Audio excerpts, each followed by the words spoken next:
So hello everyone, कैसे हो आप सभी। आई होप आप सभी अच्छे होंगे। आज की वीडियो में मैं आपके लिए बहुत ही अच्छी चीज लेकर आई हूँ। वो है आपका रिएक्ट।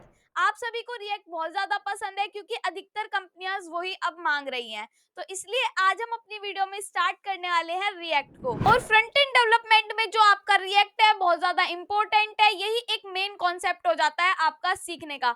अगर आपने HTML और CSS एंड जावास्क्रिप्ट सीख लिया तो उसके बाद आपको रिएक्ट सीखने में बहुत ज्यादा आसानी होगी और बहुत ज्यादा आपको मजे आएंगे। क्योंकि जो आपका रिएक्ट है वो एक कंपोनेंट वाइज काम करता है। अब ये जो नए बिल्कुल जिनको कुछ ही नहीं पता रिएक्ट के बारे में, अगर वो ये वीडियोस देख रहे हैं, वो ये वाली वीडियो देख रहे हैं, तो उनको बिल्कुल कुछ नहीं समझ में आएगा कि मैं क्या बोल रही हूँ। बट ये तो समझ में आ ही जाएगा कि रिएक्ट आपके लिए बहुत ज्यादा इंपॉर्टेंट है।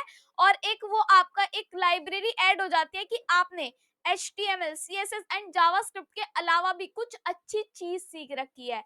ठीक है, क्योंकि ये एक बहुत ज्यादा इंपॉर्टेंट चीज है आपके लिए। अब रिएक्ट क्या होता है ये हम सारी बात करेंगे। इसमें आपको किस किस चीज की जरूरत पड़ेगी, क्या हम ये VS कोड में ही करेंगे, कहाँ पर इसका कोड लिखेंगे, सारे आंसर आपको इसी वीडियो में मिल जाएंगे। और जो आपके छोटे छोटे बेसिक बेसिक चीजें होंगी जो आपको बिल्कुल नहीं पता होंगी वो इस वीडियो में आपकी कवर हो जाएंगी। ठीक है। और हम इन वीडियोस को, मैं ये तो बोलूंगी नहीं अब कि हम कितनी वीडियोस में कवर करेंगे, बट हाँ जल्द से जल्द मैं आपका रिएक्ट भी पूरा करवा दूंगी। उसके बाद आपको प्रोजेक्ट्स भी बनाने हैं।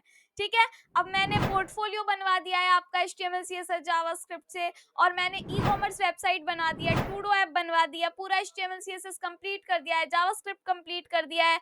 तो आपको बहुत ज्यादा अच्छा लग रहा होगा, जो भी स्टूडेंट्स मेरे से पढ़ रहे हैं उनको बहुत ज्यादा अच्छा लग रहा होगा कि अब हाँ हमारे पे आ गई है ये चीजें। ठीक है। अगर नहीं भी आई तो एक बार दोबारा देख लो, पक्का अगर सेकंड बार करोगे तो पक्का हो जाएगा आपको। और बिल्कुल सारी चीजें डिटेल वाइज आपको समझ में आने लगेगी। और रिएक्ट को जब भी स्टार्ट करोगे पूरी एनर्जी के साथ, पूरे अच्छे से, बिल्कुल स्ट्रक्चर्ड वाइज चीजों को करना है। ये नहीं करना कि पहले हमने HTML कर ली, CSS कर ली, जावास्क्रिप्ट छोड़ दी और रिएक्ट JS कर लिया। रिएक्ट में आपके साथ क्या ऐड हो रहा है, JS मतलब कि जावा स्क्रिप्ट। जब तक कि आप पर जावास्क्रिप्ट नहीं आएगी आप रिएक्ट JS को नहीं सीख सकते, क्योंकि उसमें लॉजिक लगते हैं। और लॉजिक किससे लगाओगे आप, जावास्क्रिप्ट से। तो इसलिए आपका जावास्क्रिप्ट आना बहुत ज्यादा जरूरी है। तो एक काम कर सकते हो, आप थोड़े से जाकर टॉपिक रिवाइज कर सकते हो अपने जावास्क्रिप्ट के।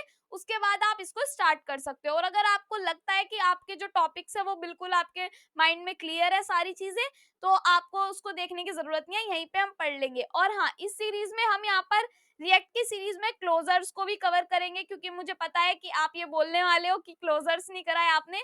तो उनको भी हम इसी वीडियो में, इस वीडियो में नहीं, इस सीरीज में कवर करेंगे। फिर जल्दी जल्दी आपका जो बैकएंड है वो भी स्टार्ट करना है, पूरे प्रोजेक्ट्स भी बनवाने हैं, तो इसलिए हम जल्दी जल्दी इसको कवर करेंगे।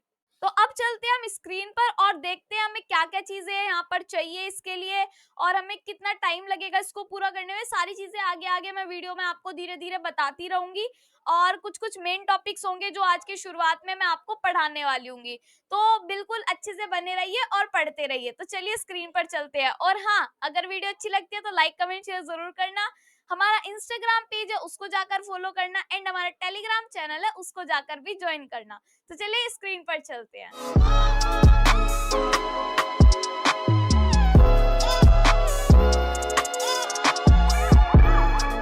अब हम आ गए हैं स्क्रीन पर। तो सबसे पहले आपको सारी चीजें डिटेल में मैं बता देती हूँ, आपके क्या क्या क्वेश्चंस हो सकते हैं, पहले उनका जवाब दे देती हूँ मैं आपको। ठीक है। क्या इसमें जावास्क्रिप्ट चाहिए, तो मैंने अभी भी आपको बताया था इसका नाम है रिएक्ट JS। JS लग रहा है बाद में, तो जावास्क्रिप्ट की तो पूरी नीड है, 100% आपको जावास्क्रिप्ट आनी चाहिए।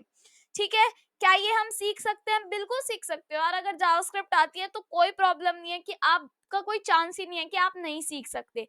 बिल्कुल सीख सकते हो, बहुत ज्यादा इजी है और बहुत ज्यादा मजा भी इसमें आपको आएगा। इसको हम क्यों सीखे, अब देखो इसका क्यों का जवाब नहीं होता। इसको आपको इसलिए सीखनी है क्योंकि आपको अपनी स्किल्स बढ़ानी है, आपको कुछ अच्छा करना है। सिर्फ HTML CSS एंड जावास्क्रिप्ट पे नहीं रहना है, आपको एक लाइब्रेरी सीखनी है, तो इसलिए आप इसको सीख सकते हो। इसमें इसकी इतनी ज्यादा डिमांड क्यों है, आजकल इंडस्ट्री में सबसे ज्यादा डिमांड किसकी है, रिएक्ट की। अगर आप फ्रंट एंड की बात करते हो तो आपसे रिएक्ट अगर आप पे आता है तो आपको अधिकतर वहां पर हायर कर लिया जाएगा। तो इसलिए आपको ये सीखना पड़ेगा और इसकी बहुत ज्यादा डिमांड है, तो बस है। ठीक है। अब क्यों का, फिर वही बात कि क्यों का जवाब नहीं होता। इसमें किस कोड एडिटर की जरूरत पड़ेगी, हम जो वर्क करेंगे वो हम करेंगे VS कोड पर। ठीक है, तो हम इस कोड एडिटर पर वर्क करेंगे। आप इसको डाउनलोड कर सकते हो अगर आप पहली बार मेरी सीरीज पर आए हो तो। अगर आपने जावास्क्रिप्ट सीखी है तो आपने वीएस कोड पर जावास्क्रिप्ट की होगी। ठीक है, रिएक्ट क्या है ये भी हम आगे पढ़ेंगे। रिएक्ट है क्या, इसका यूज क्यों करते हैं, इसका क्या काम है, वो सारी चीजें हम इसमें पढ़ने ही वाले हैं। ठीक है, रिएक्ट का यूज कैसे करते हैं वो भी हम यहीं पर देखेंगे। अभी क्या हम सारे टॉपिक्स कवर करेंगे, एक एक टॉपिक हम कवर कर रहे होंगे इस सीरीज में। एक एक चीज, मतलब कि आप कहोगे ना कि ये क्यों नहीं हुआ, तो वो भी मैं आपको नेक्स्ट वीडियो में ला कर दूंगी। ऐसा नहीं है कि कुछ भी चीज मैं छोड़ दूंगी। इसमें अगर हम मर्न स्टैक की बात कर रहे हैं, फुल स्टैक की बात कर रहे हैं, मैं आपको एक प्रोजेक्ट ऐसा दूंगी जिसमें मैंने बिना मर्न स्टैक के, मतलब कि रिएक्ट से बिना कनेक्ट करे आपको बैकएंड के साथ ईजेएस के साथ हम वर्क करेंगे। और एक आधा प्रोजेक्ट्स में ऐसा कराऊंगी जिसमें मर्न स्टैक के साथ काम हो रहा होगा, हम रिएक्ट को और बैकएंड को एक साथ जोड़ रहे होंगे, तो काफी ज्यादा मजा आएगा। ठीक है, क्या हम सारे टॉपिक्स कवर करेंगे, अभी बताया एक एक टॉपिक कवर करेंगे। कितने लेक्चर्स होंगे रिएक्ट के, मैंने अभी आपको बताया था कि मुझे नहीं पता कितने लेक्चर्स होंगे, बट हाँ कम से कम वीडियोस में मैं आपका जो रिएक्ट है वो कंप्लीट करा दूंगी और आपको बहुत ज्यादा मजा आएगा इस सीरीज में। पक्का, मैं 100% कह रही हूँ। अगर आप मेरे साथ पूरी मेहनत से यहाँ पर पढ़ते हो, सारी चीजें मेरे साथ करते हो, तो पक्का कह रही हूँ मैं 100% श्योरिटी के साथ कि आप इस सीरीज को करने के बाद रिएक्ट सीख जाओगे। ठीक है, तो अब चलते हैं हम अपने सेकंड नोट्स पर। तो सबसे पहले अब हम देखते हैं कि रिएक्ट होता क्या है, यूज क्यों करते हैं, कैसे कैसे काम होता है, सारी चीजें पढ़ते हैं क्योंकि सबसे ज्यादा जरूरी यही होता है। तो यहाँ पे मैंने सारी चीजें लिख रखी है। सबसे पहला क्वेश्चन ये होता है कि रिएक्ट एक फ्रेमवर्क है या फिर एक लाइब्रेरी है। तो रिएक्ट एक लाइब्रेरी है।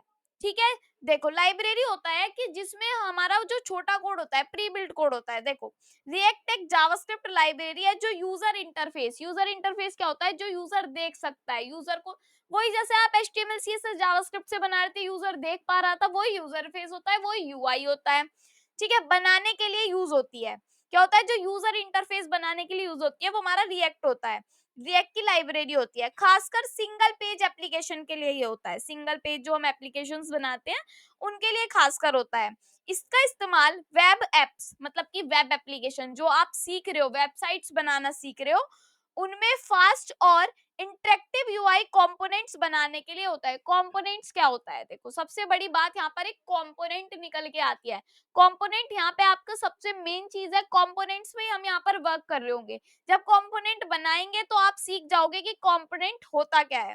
ठीक है, रिएक्ट कंपोनेंट्स के कॉन्सेप्ट पर काम करता है। क्या करता है, कंपोनेंट के कॉन्सेप्ट्स पर काम करता है। अभी मैंने बताया कंपोनेंट एक मेन चीज है जो यहाँ से निकल के आती है, जिसमें हर कॉन्सेप्ट एक छोटी सी इंडिपेंडेंट एंटिटी होती है। मतलब अगर आप मान लो आपके पास कोई बड़ा सा पेज है, अब मैं आपको किसी वेबसाइट पर लेकर चलती हूँ, एटलासियन, ये पूरी जो वेबसाइट है ये हमारी रिएक्ट से बनी हुई है। तो अभी दिखाती हूँ, एटलासियन वाली वेबसाइट पर हम चलते हैं और यहाँ पर हम क्लिक कर लेते हैं इसको, और नीचे जाके मैं आपको यहाँ पे वेबसाइट दिखाऊंगी। सो ये जो पूरी वेबसाइट आप देख रहे हो ये किससे बनी हुई है, ये आपके रिएक्ट से बनी हुई है। अब ये एक कंपोनेंट है, ये एक कंपोनेंट है, ये एक कंपोनेंट है। अब जावास्क्रिप्ट में क्या करना पड़ता था, सबको अलग अलग डिजाइन करना पड़ता था। यहाँ पे आपको बार बार कोड को रिपीट करने की जरूरत नहीं है, कुछ करने की जरूरत नहीं है। एक कंपोनेंट बनाओ और बस एक लाइन में आपका काम हो जाएगा। ठीक है, तो ये सबसे अच्छी चीज है यहाँ पर। अब यहाँ पे एंटिटी होती है जो यूआई के एक स्पेसिफिक पार्ट को हैंडल करती है। यूआई का एक जो स्पेसिफिक पार्ट है उसको हैंडल करती है, एक पार्ट। जब चीजें करोगे जब और अच्छे समझ में आएगा। ठीक ठीक है, रिएक्ट का सबसे बड़ा फायदा ये है कि ये वर्चुअल डोम का यूज करता है। अब वर्चुअल डोम क्या होता है वो भी मैं अभी बताऊंगी आपको। देखो वर्चुअल डोम क्या है, वर्चुअल डोम एक कॉपी है असली डोम की। असली डोम क्या है, जो हमने जावास्क्रिप्ट में पढ़ा वो डोम है, डॉक्यूमेंट ऑब्जेक्ट मॉडल। ठीक है, उसका एक कॉपी होती है वर्चुअल डोम। रिएक्ट उससे अपडेट करके कंपैरिजन करता है। रिएक्ट क्या करता है, अपडेट करके जो असली वाला डोम है ना उससे कंपेयर करता है। सिर्फ वही चेंजेस अपडेट होते हैं जो जरूरी होते हैं। ठीक है, इसमें वही चेंजेस अपडेट होते हैं जो जरूरी होते हैं, सारे चेंजेस अपडेट नहीं होते। इससे ऐप क्या बनती है, हमारी फास्ट ऐप बनती है। ठीक है, अब इसको पढ़ते हैं। जो असली डोम के कंपैरिजन में ज्यादा फास्ट होता है, वर्चुअल डोम क्या होता है, असली डोम जो होता है उसके कंपैरिजन में फास्ट होता है। फास्ट क्या होता है आपको पता है, भागता है बस। ठीक है, इसलिए रिएक्ट ऐप्स तेज और रेस्पॉन्सिव होते हैं। इसमें स्टेट और प्रॉप्स के कॉन्सेप्ट होते हैं जो बहुत ज्यादा जरूरी होते हैं। स्टेट और कॉन्सेप्ट जो हमारे स्टेट होते हैं और प्रॉप्स होते हैं, उनके कॉन्सेप्ट्स अगर आपने सीख लिए तो समझ लो सारा ही सीख लिया है। ठीक है, होते हैं जो डाटा मैनेजमेंट, डाटा को मैनेज और कंपोनेंट कम्युनिकेशन में मदद करते हैं, एक दूसरे कंपोनेंट से बात करने में मदद करते हैं। देखो, एक कंपोनेंट ये रहा, एक कंपोनेंट ये रहा। अब मान लो टाइटल एक अलग फाइल है और डिस्क्रिप्शन एक अलग फाइल है, तो उनके बीच में जो बात होगी वो हमारी कैसी होगी, वो हमारे प्रॉप्स की मदद से या फिर स्टेट की मदद से ऐसे हम उनको बात करवाएंगे। सो काफी ज्यादा इस वीडियो में मजा आने वाला है। अब हम सबसे पहले चलते हैं रिएक्ट की एक वेबसाइट पर, react.dev। तो मैं यहाँ पर लिख रही हूँ react.dev। ठीक है, सो मैंने यहाँ पर लिख दिया है react.dev, और ये एक रिएक्ट की वेबसाइट है जिसमें आप यहाँ पे जाके काफी सारी चीजें आपको देखने के लिए मिलेंगी। सबसे पहले देखो, आपको कुछ ये कोड दिखेगा, ये हमारा रिएक्ट का कोड है। ठीक है, अब यहाँ पे जो ये कंपोनेंट दिख रहा है ये पूरा रिएक्ट से बिल्ड है। ये जो क्लिक वाला इफेक्ट आपको दिख रहा है ये भी रिएक्ट से ही बिल्ड है। अब यहाँ पे आपको जो ये दिख रहा है, यहाँ पे ये थंबनेल अलग दिख रहा है, ये लाइक बटन अलग दिख रहा है। आपको दिख रहा है कि इसमें कुछ कुछ जावास्क्रिप्ट है, कुछ कुछ आपकी यहाँ पर HTML है क्योंकि पैराग्राफ है, H3 है, और कुछ कुछ यहाँ पे हमें समझ ही नहीं आ रहा कि ये थंबनेल क्या है, ये लाइक बटन क्या है। ये हमारे हैं कंपोनेंट। ठीक है, तो ये कंपोनेंट्स हम बनाने सीखेंगे, मतलब कि इसमें इतना मजा आएगा, इतना मजा आएगा कि बस पूछो ना, आपको रिएक्ट में मजा ही आएगा। ठीक है, ये आप देख रहे हो, ये पूरी हमने 3 वीडियोस इसमें लगाई है। अब देखो यहाँ पे, देखो ये आपको दिख रहा है, यहाँ पे 3 वीडियोस है, first video, second video, third video. यहाँ पे आप ये कोड देख रहे हो। ठीक है, ये जो कोड है, ये सारा कोड जितना आप देख रहे हो इसकी मदद से ये हमारा काम हो रहा है। ठीक है, तो आप सारी चीजें समझ जाओगे, धीरे धीरे धीरे धीरे सारी चीजें आप पर आने लगेगी। एक रिएक्ट ऐप आप बिल्ड करोगे खुद से आप सारी चीजें अपने लैपटॉप पर बैठकर करोगे तो बहुत ज्यादा मजा आएगा। ठीक है, अभी तो मैंने दिखाया कि कैसे कैसे क्या क्या होता है। अब आगे बढ़ते हैं। JSX JavaScript extension syntax. ठीक है, अभी इसकी फुल फॉर्म है JSX की। देखो, JSX जावास्क्रिप्ट XML मान लो HTML है, इसका मतलब है JSX कोड, मतलब कि जावास्क्रिप्ट और HTML मिक्स होती है इसमें। ठीक है, एक सिंटेक्स है, क्या है, एक्सटेंशन है। सिंटेक्स एक्सटेंशन है जावास्क्रिप्ट के लिए जो रिएक्ट में कॉमनली यूज होती है, रिएक्ट में JSX यूज होता है। ठीक है, इसका बेसिक पर्पस है कि HTML और जावास्क्रिप्ट को एक साथ लिखना आसान बनाया जा सके, ये इसका मेन पर्पस है। ठीक है, JSX को रिएक्ट कंपोनेंट्स के अंदर यूज किया जाता है। क्या किया जाता है, JSX को रिएक्ट कंपोनेंट्स के अंदर यूज किया जाता है। मतलब कि रिएक्ट कंपोनेंट क्या होता है, जो मैंने दिखाया था, थंबनेल हो गया, लाइक बटन हो गया, उनके अंदर इनको यूज किया जाता है। ठीक है, ताकि आपको जावास्क्रिप्ट कोड के अंदर HTML लाइक सिंटैक्स लिखने का सुविधा मिले। ठीक है, जावास्क्रिप्ट के कोड के अंदर क्या करें, HTML लिखने की सुविधा मिले, ये हमारा JSX करता है। ये ब्राउजर के लिए वैलिड जावास्क्रिप्ट नहीं होती, ब्राउजर इसको वैलिड जावास्क्रिप्ट नहीं मानता, वो तो मानेगा ही नहीं, क्योंकि क्यों नहीं मानेगा, क्योंकि उसमें हमारी HTML ऐड है। लेकिन रिएक्ट के कंपाइलर जैसे बेबल इसे नॉर्मल जावास्क्रिप्ट में कन्वर्ट कर देता है। तो देखो, एक बेबल पे चलते हैं हम, बेबल हमारी वेबसाइट है, इस पर चलते हैं, babel.io। ठीक है, इस पर मैं चली जाती हूँ और थोड़ा वेट करते हैं, यहाँ पर हम बेबल की वेबसाइट पर आ जाएंगे। ये वाली वेबसाइट नहीं है, एक बार मुझे लिखना पड़ेगा बेबल, बेबल लिख देते हैं, babel.js.io। ठीक है, ये लिखते हैं, ये वाली वेबसाइट पर चले जाएंगे। आप भी करके देखना, बहुत ज्यादा मजा आएगा आपको। ट्राई इट आउट पर जाएंगे, यहाँ पे आपको कुछ चीजें मिलेंगी। ठीक है, अब जैसे ही हम इस पर गए, यहाँ पे जहाँ पे कोड था, मान लो ये वाला आप सारा कोड देख रहे हो, इसको एक बार कॉपी कर लो। ठीक है, एक बार इसको यहाँ पर जाकर कॉपी कर लो, और कॉपी करके बेबल में इसको यहाँ पर पेस्ट कर दो। जैसे ही पेस्ट किया, ये तो हमारा JSX है जहाँ पे हमने ये सारा कोड लिखा अपने रिएक्ट का। यहाँ पे ये सारा कोड कैसे आ गया, ये जितना भी कोड है हमारा पूरा जावास्क्रिप्ट में आ गया। ठीक है, तो बेबल वगैरह इसको समझ जाते हैं। देखो यहाँ पे आपको दिख रहा होगा, एक भी चीज आपको H3 वगैरह में नहीं दिख रही होंगी, सारा आपको जावास्क्रिप्ट जैसा कोड दिख रहा होगा। तो ये सब किसकी मदद से हुआ, हमारा बेबल की मदद से। तो इसीलिए क्या लिखा हुआ है यहाँ पर, JSX को रिएक्ट कंपोनेंट्स के अंदर यूज किया जाता है ताकि आपको जावास्क्रिप्ट कोड के अंदर HTML सिंटैक्स लिखने की सुविधा मिले। ये ब्राउजर के लिए वैलिड जावास्क्रिप्ट नहीं होती, लेकिन रिएक्ट के कंपाइलर होते हैं कुछ जैसे बेबल, इससे नॉर्मल जावास्क्रिप्ट में कन्वर्ट कर देता है। ठीक है। तो अब हम अपना फर्स्ट कंपोनेंट देखो, ये आप देख रहे हो फंक्शन माई कंपोनेंट, मतलब फंक्शन लिखा है माई कंपोनेंट और उसके अंदर रिटर्न कर रहे हैं हम हेलो वर्ल्ड। ठीक है, ये हम कैसे प्रिंट करवा सकते हैं? अब यही चीज अगर मैं कॉपी करके वहीं पर पेस्ट करूं, ठीक है, यहाँ पर बेबल की बात चल रही है अभी, तो इसको कट करके यहाँ पे पेस्ट कर देती हूँ। तो ये जो इतना सा कोड है, इसको हमने जावास्क्रिप्ट में कन्वर्ट कर दिया है, एक फंक्शन बना दिया है, रिटर्न कर रहे हैं हम प्योर जेएसएक्स, मतलब कि यहाँ पे एक चिल्ड्रन रिटर्न हो रहा है जिसमें हमारा लिखा हुआ आ रहा है हेलो वर्ल्ड। ठीक है। अब यहाँ पे आप देखो फंक्शन माई कंपोनेंट जो हमने जेएसएक्स में लिखा था उसको बेबल ने जावास्क्रिप्ट में कर दिया है। ठीक है। सो ये था वो चीज कि हम कैसे अपने जावास्क्रिप्ट कोड में इसको देख सकते हैं। अब नेक्स्ट पर आते हैं, सेटअप करते हैं अपने लोकल इन्वायरमेंट को। सबसे पहले थोड़ा सा मैं आपको बता देती हूँ, एक होता है हमारा क्रिएट रिएक्ट ऐप, ठीक है, और वर्सेस वीट वाइट। तो हम यहाँ पर वाइट को यूज करेंगे क्योंकि वो फास्ट वर्क करता है। दो चीजें होती है, पहले ये चलता था अब ये चलता है, ये ओल्ड वर्जन था, ये हमारा न्यू वर्जन है। ठीक है। जो क्रिएट रिएक्ट ऐप होता था उसमें क्या होता था, वो 2016 में आया था और वो बहुत ज्यादा स्लो वर्क करता था। ठीक है। और ओल्ड वर्जन भी हो गया था, अब ये थोड़ा स्लो वर्क करता है, तो हमें तो फास्ट वर्क वाली चीजें चाहिए। वो क्या है हमारा, वो वीट करता है। वीट क्या करता है, 2021 में हमारा फास्ट वर्क करने वाला वीट आया था रिएक्ट वर्जन, तो इसको हम यूज करेंगे। ठीक है। टर्मिनल पर वर्क करते हैं, इसमें सबसे पहले एक फोल्डर क्रिएट करो। सबसे पहले यहाँ पर जाते हैं, एक फोल्डर क्रिएट करते हैं, रिफ्रेश।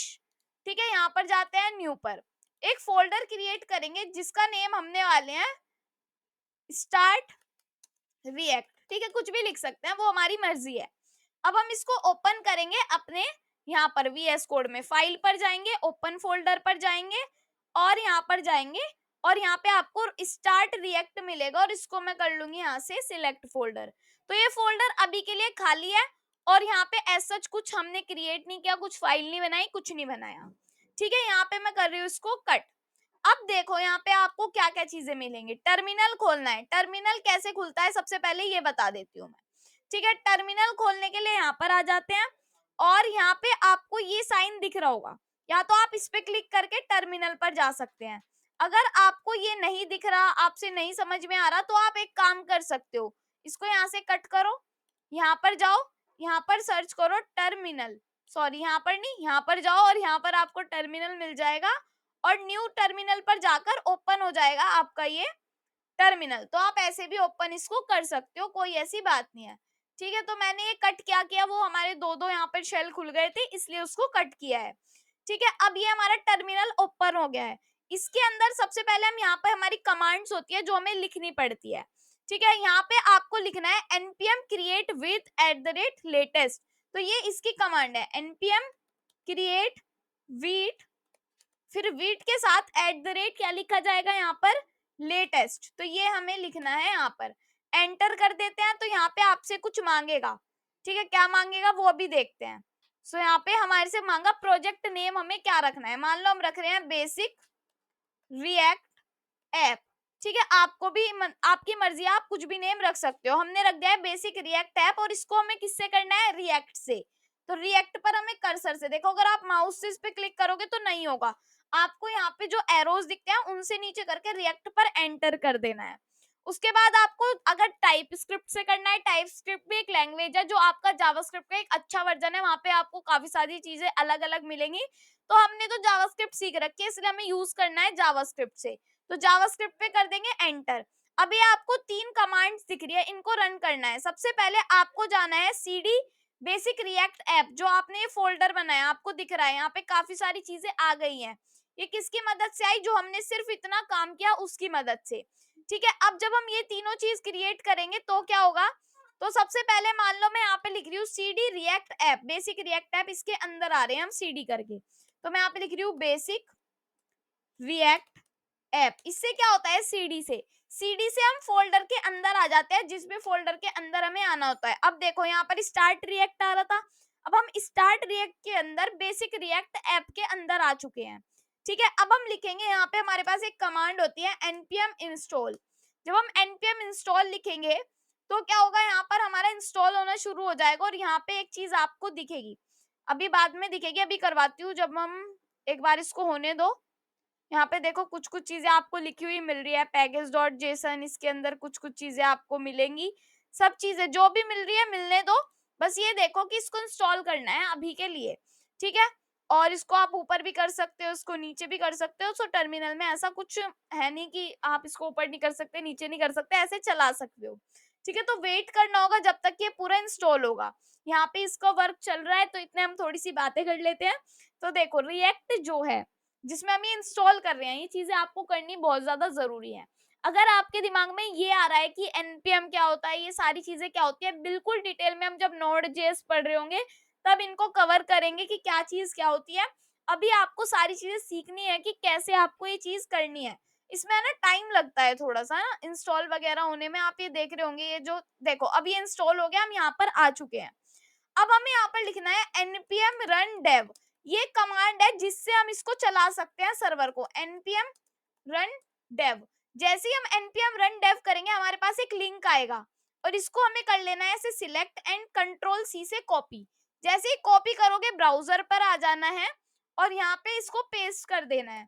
जैसे ही आप पेस्ट करोगे तो यहाँ पे आपके लिए एक रिएक्ट ऐप खुल के आ जाएगी, ठीक है। अब यहाँ पे आप जो भी करोगे इस वाले पेज पर करोगे, जो भी करोगे आप यहीं पे करोगे, वीट प्लस रिएक्ट। अगर आपको ये सारी चीजें हटानी है तो आप कैसे हटा सकते हो वो मैं आपको बताऊंगी। आपको अपनी स्टाइलिंग करनी है, अपनी सारी चीजें करनी है। तो देखो एसआरसी ये क्या है, एक फोल्डर है।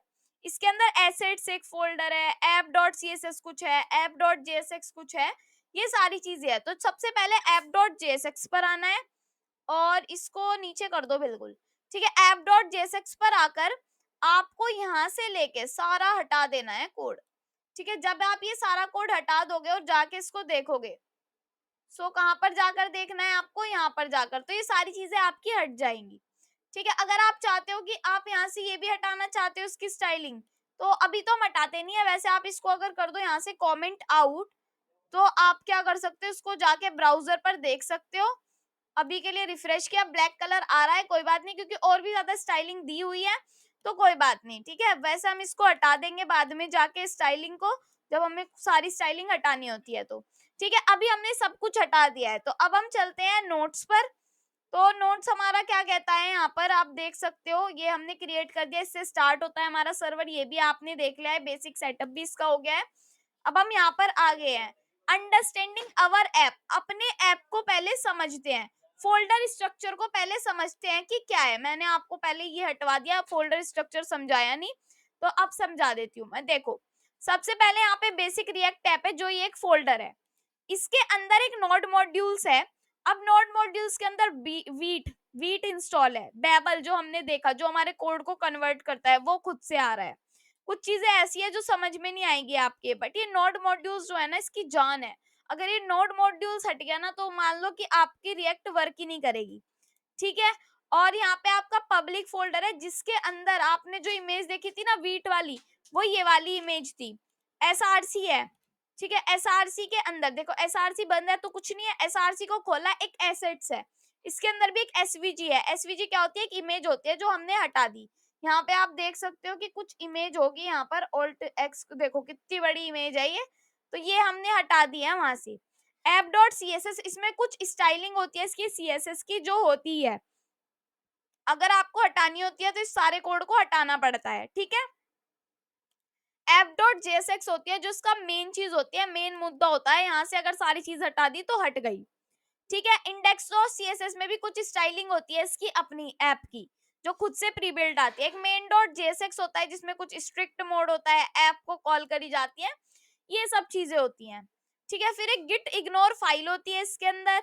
ये इंडेक्स डॉट एचटीएमएल होती है जिसमें कुछ कोड लिखा हुआ होता है आपका एचटीएमएल का, ठीक है। क्या क्या लिखा हुआ है, एक एसआरसी है जिसमें मेन डॉट जेएक्स आपने यहाँ पर दे रखे है, ऐसी चीजें।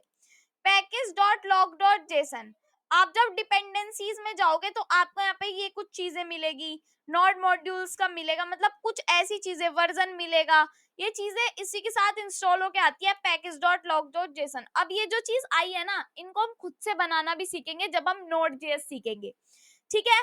पैकेज डॉट जेसन में आप देख सकते हो यहाँ पे name, basic react app and ये सारी चीजें आप यहाँ पे आ रही है। एक रीडमी फाइल होती है, रीड डॉट एमडी, जब हम इसको सीखेंगे, जब हम अपना गिटहब वगैरह सीखेंगे, ठीक है, गिटहब वगैरह सब सिखाऊंगी, टेंशन मत लो। एक वीट कॉन्फ़िग है जिसके अंदर कुछ इमेज है, कुछ चीजें हैं। ये सारी चीजें अभी तक आपने बस एवं ही सीखी। अभी जब हम यूज करेंगे तो इन चीजों को तो आपको जरूरत भी नहीं पड़ेगी, अपना ही खुद आप कुछ बनाओगे, ठीक है। ये तो बस आपको पता होना चाहिए कि ये क्या क्या है, क्या चीज कैसे वर्क करती है। अब मान लो एक फंक्शन है ऐप, ठीक है, उसके अंदर रिटर्न कर रखा है हेलो वर्ल्ड। तो इसको मुझे कॉपी कर लेना है फंक्शन ऐप, और यहाँ पे जाके एसआरसी में जाके आपको ऐप डॉट जेएसएक्स दिख रही है, इसके अंदर आप यहाँ पे क्या कर रहे हो, लिख रहे हो रिटर्न, और रिटर्न में आपको करवाना है हेलो वर्ल्ड। जैसे ही आपने यहाँ पर लिखा हेलो वर्ल्ड, ठीक है, हेलो वर्ल्ड आपको प्रिंट करवाना है, अगर तो आपने लिख दिया हेलो वर्ल्ड, इसको लिखना है अगर मान लो डबल कोट्स में, ठीक है, डबल कोट्स में लिख दिया। अभी यहाँ पर क्या हुआ, इसको हटा लेते हैं, और यहाँ पर आपने लिख दिया हेलो वर्ल्ड। अब अगर आप यहाँ पे इसको आके देखोगे तो यहाँ पे आपको हेलो वर्ल्ड आकर दिख जाएगा, ठीक है। अगर आप यहाँ पर फंक्शन के अंदर एक H1 हेडिंग दे रहे हो, मतलब कि यहाँ पे आप लिख रहे हो H1, और H1 के अंदर मैं लिख रही हूँ हेलो प्यारे रिएक्ट, ठीक है, ये मैंने लिख दिया। H1 के अंदर लिखा, तो H1 तो आपको पता है बड़ी हेडिंग होती है, तो आपको लिख के दिख जाएगा हेलो प्यारे रिएक्ट, ठीक है। तो ऐसे करके आप कुछ भी प्रिंट करवा सकते हो, बट यहीं पर मान लो आपने एक और H1 हेडिंग दे दी तो एरर आ जाएगी। इन सारी चीजों को समझेंगे कैसे होगा, क्या होगा। अभी मैंने सिर्फ ये बताया, अगर एक H1 देनी हो, H3 देनी हो, अब यहाँ पे आप कोई भी HTML टैग को यूज कर सकते हो इस फंक्शन के अंदर, जबकि एक जावास्क्रिप्ट जैसा फंक्शन है, ठीक है। सो ये हम कर सकते हैं। उसके बाद हम आ जाते हैं अपने नेक्स्ट नोट्स पर। अवर फर्स्ट कंपोनेंट, अपना फर्स्ट कंपोनेंट कैसे हम बनाएंगे देखते हैं। रिएक्ट में कंपोनेंट एक रीयूजेबल और इंडिपेंडेंट कोड ब्लॉक होता है। क्या होता है, रिएक्ट में कंपोनेंट एक रीयूजेबल, जिसको हम यूज कर सकते हैं बार बार, रीयूजेबल, री का नाम आ रहा है, और इंडिपेंडेंट कोड ब्लॉक होता है जो यूजर इंटरफेस का एक स्पेसिफिक पार्ट रिप्रेजेंट करता है। अभी जब बनाएंगे आप समझ जाओगे, ठीक है। कंपोनेंट्स को यूज करके आप अपने यूआई को छोटे छोटे पीसेस में तोड़ सकते हैं।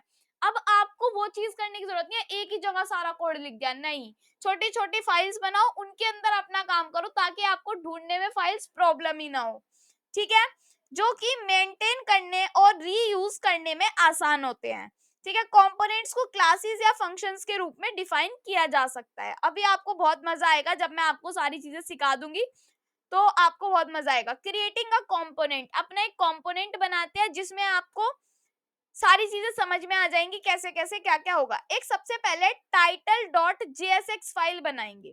अब ये फाइल बनेगी कहाँ पर, कैसे यूज होगी, सारी चीजें देखते हैं। आ जाते हैं यहाँ पर, यहाँ पर जाके सबसे पहले एक फाइल बनाएंगे। कहाँ पर बनाएंगे, अब आपको सारी फाइल कहाँ पर दिख रही है, एसआरसी में, तो हम भी एसआरसी में बनाएंगे एक जेएसएक्स फाइल। इसका नेम होने वाला है टाइटल डॉट जेएसएक्स। किसमें बना रहे हैं हम, जेएसएक्स, जिसमें हमारी जेएस और एचटीएमएल मिक्स होगी।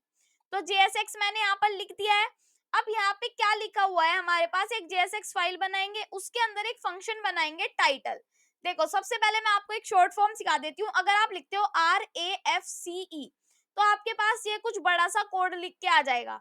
और अगर आपको ये कोड नहीं देना, अगर खुद से करना है, तो एक फंक्शन बनाओ जिसका नाम रखो टाइटल, और यहाँ पे इसको दो ऐसे करके ब्रैकेट में यहाँ पर, और यहाँ पे लिख दो ये, इसमें लिखो रिटर्न। और जैसे मान लो आपको टाइटल है, यहाँ पे टाइटल, अभी के लिए सिर्फ टाइटल प्रिंट करवाना है, तो टाइटल लिख दो। अगर आपने ये चीज लिख दी और इसको यहाँ पे जाके इसको देखने की कोशिश की, तो आपको यहाँ पर हेलो प्यारे रिएक्ट ही मिलेगा और कुछ नहीं मिलेगा। तो इसके लिए आपको भी एक चीज ही नहीं करनी, आपको कुछ संघर्ष यहाँ पर करना पड़ेगा। क्या क्या करना पड़ेगा वो देखते हैं। अब देखो यहाँ पे RAFC वाला मैंने आपको बता दिया था, और हेलो वर्ल्ड, यहाँ पे देखो एक चीज आपको समझनी है कि टाइटल जो है हमारा, वो हमारा यहाँ पर आकर प्रिंट नहीं हुआ।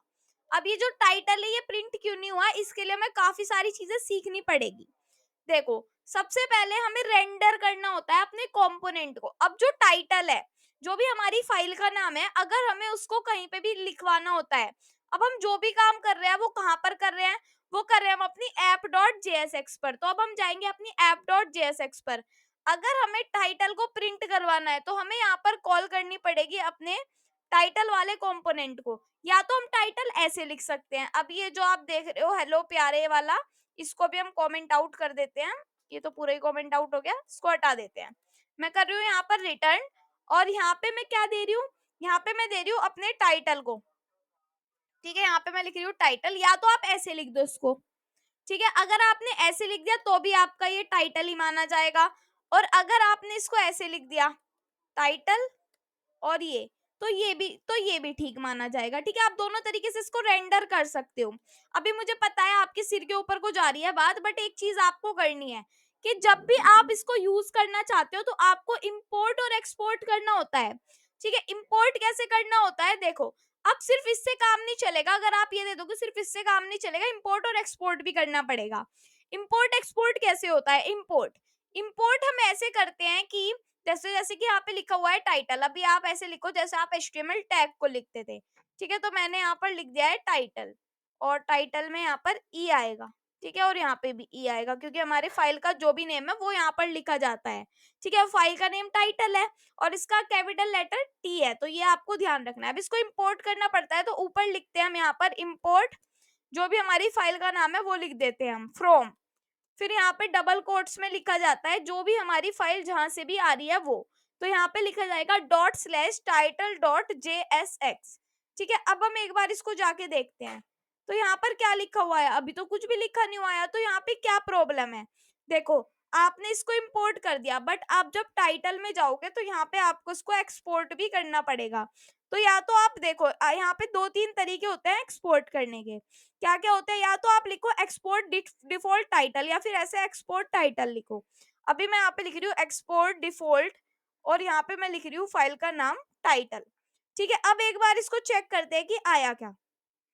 रिफ्रेश करने की वैसे इसको नीड नहीं होती, बट कभी कभी कर लेना चाहिए। तो यहाँ पे आपको टाइटल लिखा हुआ दिखाई दे रहा है, ये कैसे आया कैसे नहीं आया वो चीज समझो। सबसे पहले एक यहाँ पे फाइल बना ली, उस फाइल में आपने यहाँ पे कुछ भी रिटर्न कर दिया, मान लो टाइटल की जगह कुछ और करना होता तो वो आ जाता। एक्सपोर्ट कर दिया अपने टाइटल को, ये तो यहाँ पे कर लिया। उसके बाद app.jsx में जाएंगे, और यहाँ पर क्या करेंगे, फंक्शन ऐप, इसके अंदर इस टाइटल कंपोनेंट को कॉल कर देंगे, और इसको यहाँ पर इंपोर्ट कर देंगे, इसको बता देंगे कि टाइटल यहाँ पर है, और इसको हम ऐसे भी लिख सकते हैं टाइटल। अगर ऐसे लिखेंगे तो भी कुछ चेंज नहीं होगा, तो भी हमारा बिल्कुल ठीक ठाक आ जाएगा। अब टाइटल के अंदर ऐसा नहीं है हम सिर्फ टाइटल ही देंगे, काफी सारी चीजें होती है, और इंपोर्ट करने के भी कई तरीके होते हैं।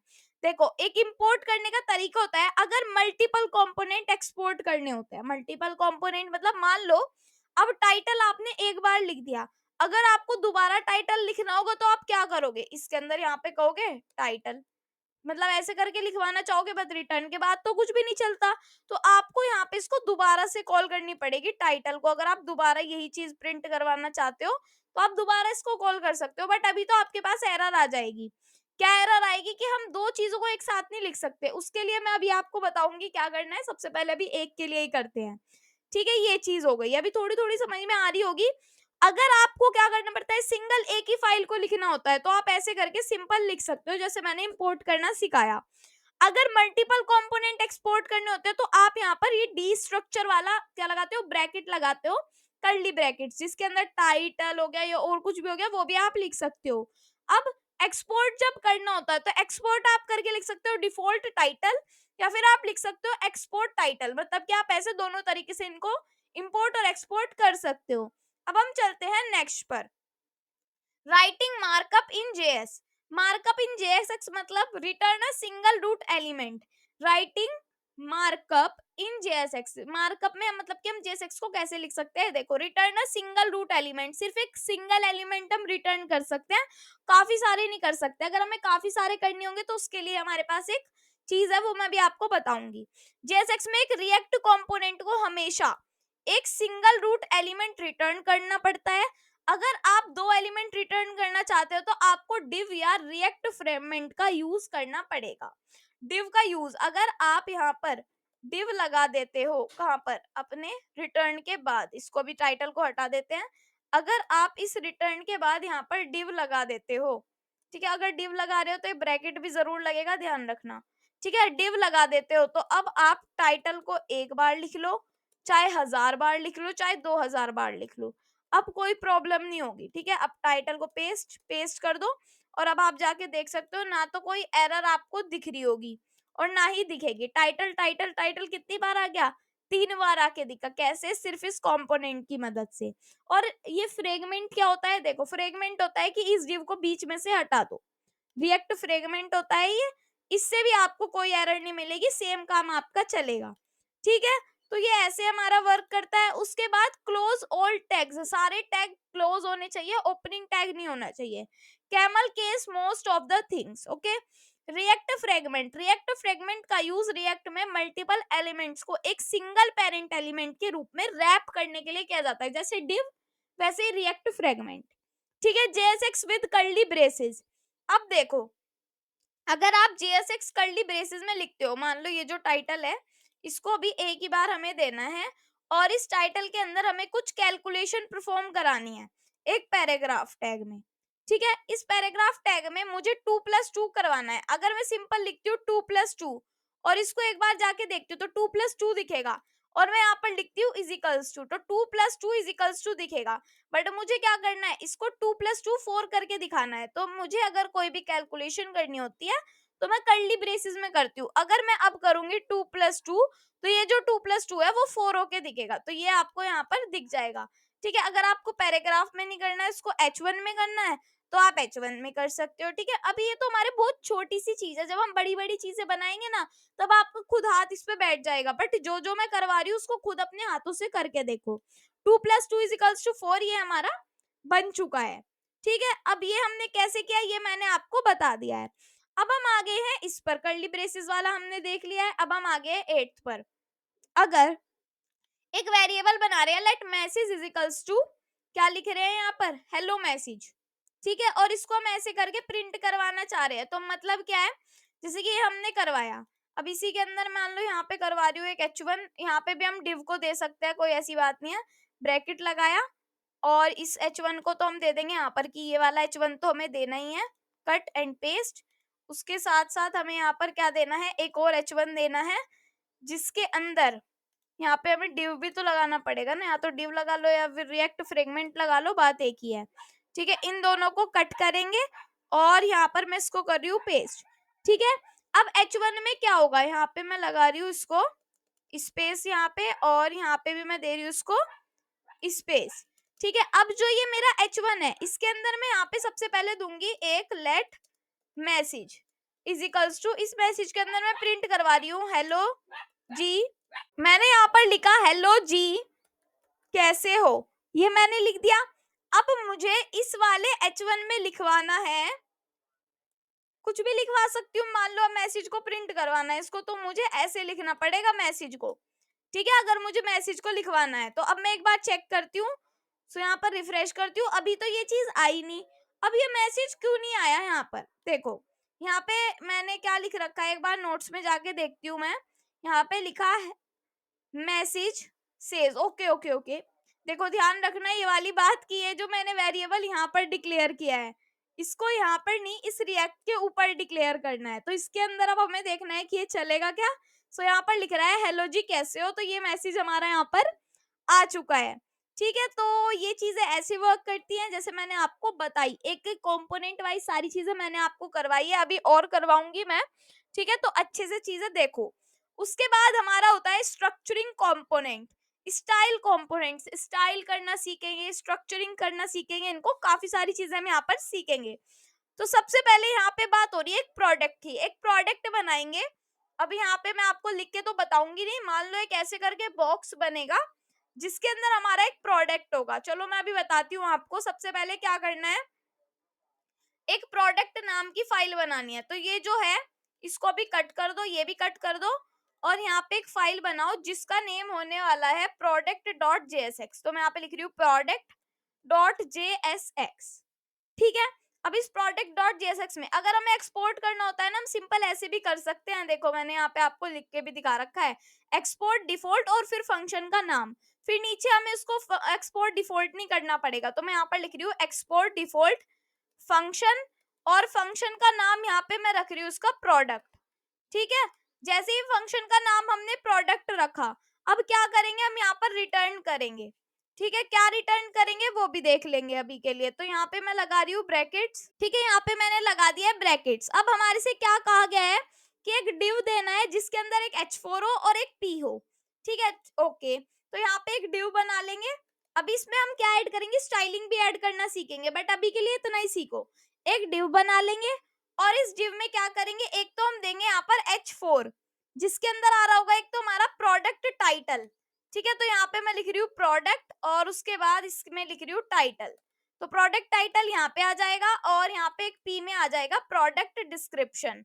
तो यहाँ पे लिखते हैं हम प्रोडक्ट और फिर उसमें मैं लिखती हूँ यहाँ पर डिस्क्रिप्शन। तो ये लिख दिया, ओके। अब इसको हमें app.jsx में जाके टाइटल को हम हटा देते हैं।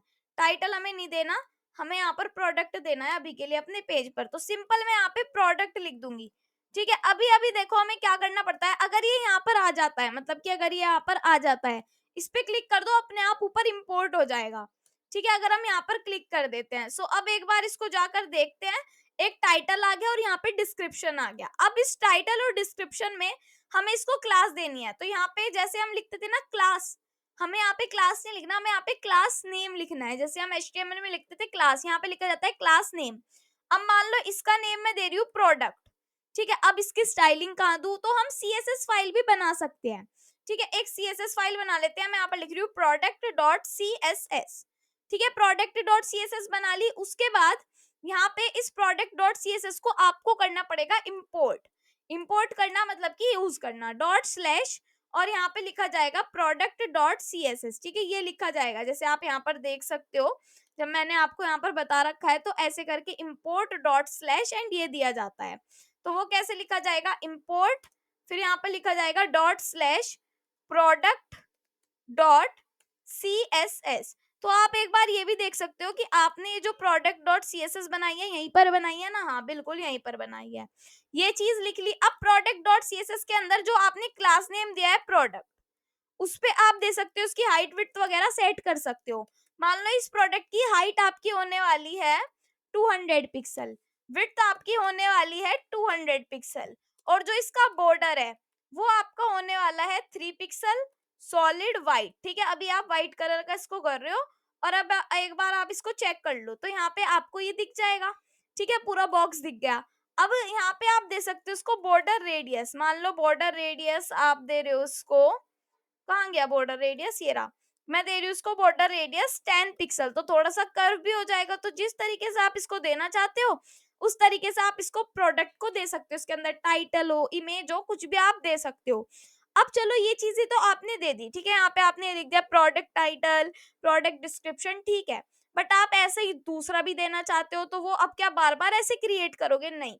इसका सबसे आसान तरीका है, प्रोडक्ट लिखा, कॉपी किया, नीचे आके पेस्ट कर दिया, नीचे आके पेस्ट कर दिया। तो अब जितनी बार आप प्रोडक्ट को लिखोगे उतनी बार आपको ये प्रोडक्ट मिल जाएगा। ऐसे आप इसमें मार्जिन भी दे सकते हो। अगर आपको इनमें मार्जिन वगैरह देनी होती है तो कैसे दोगे, सबसे पहले आप क्या करोगे, यहाँ पर देखो एक काम करो, इसकी हाइट विड्थ तो दो ना।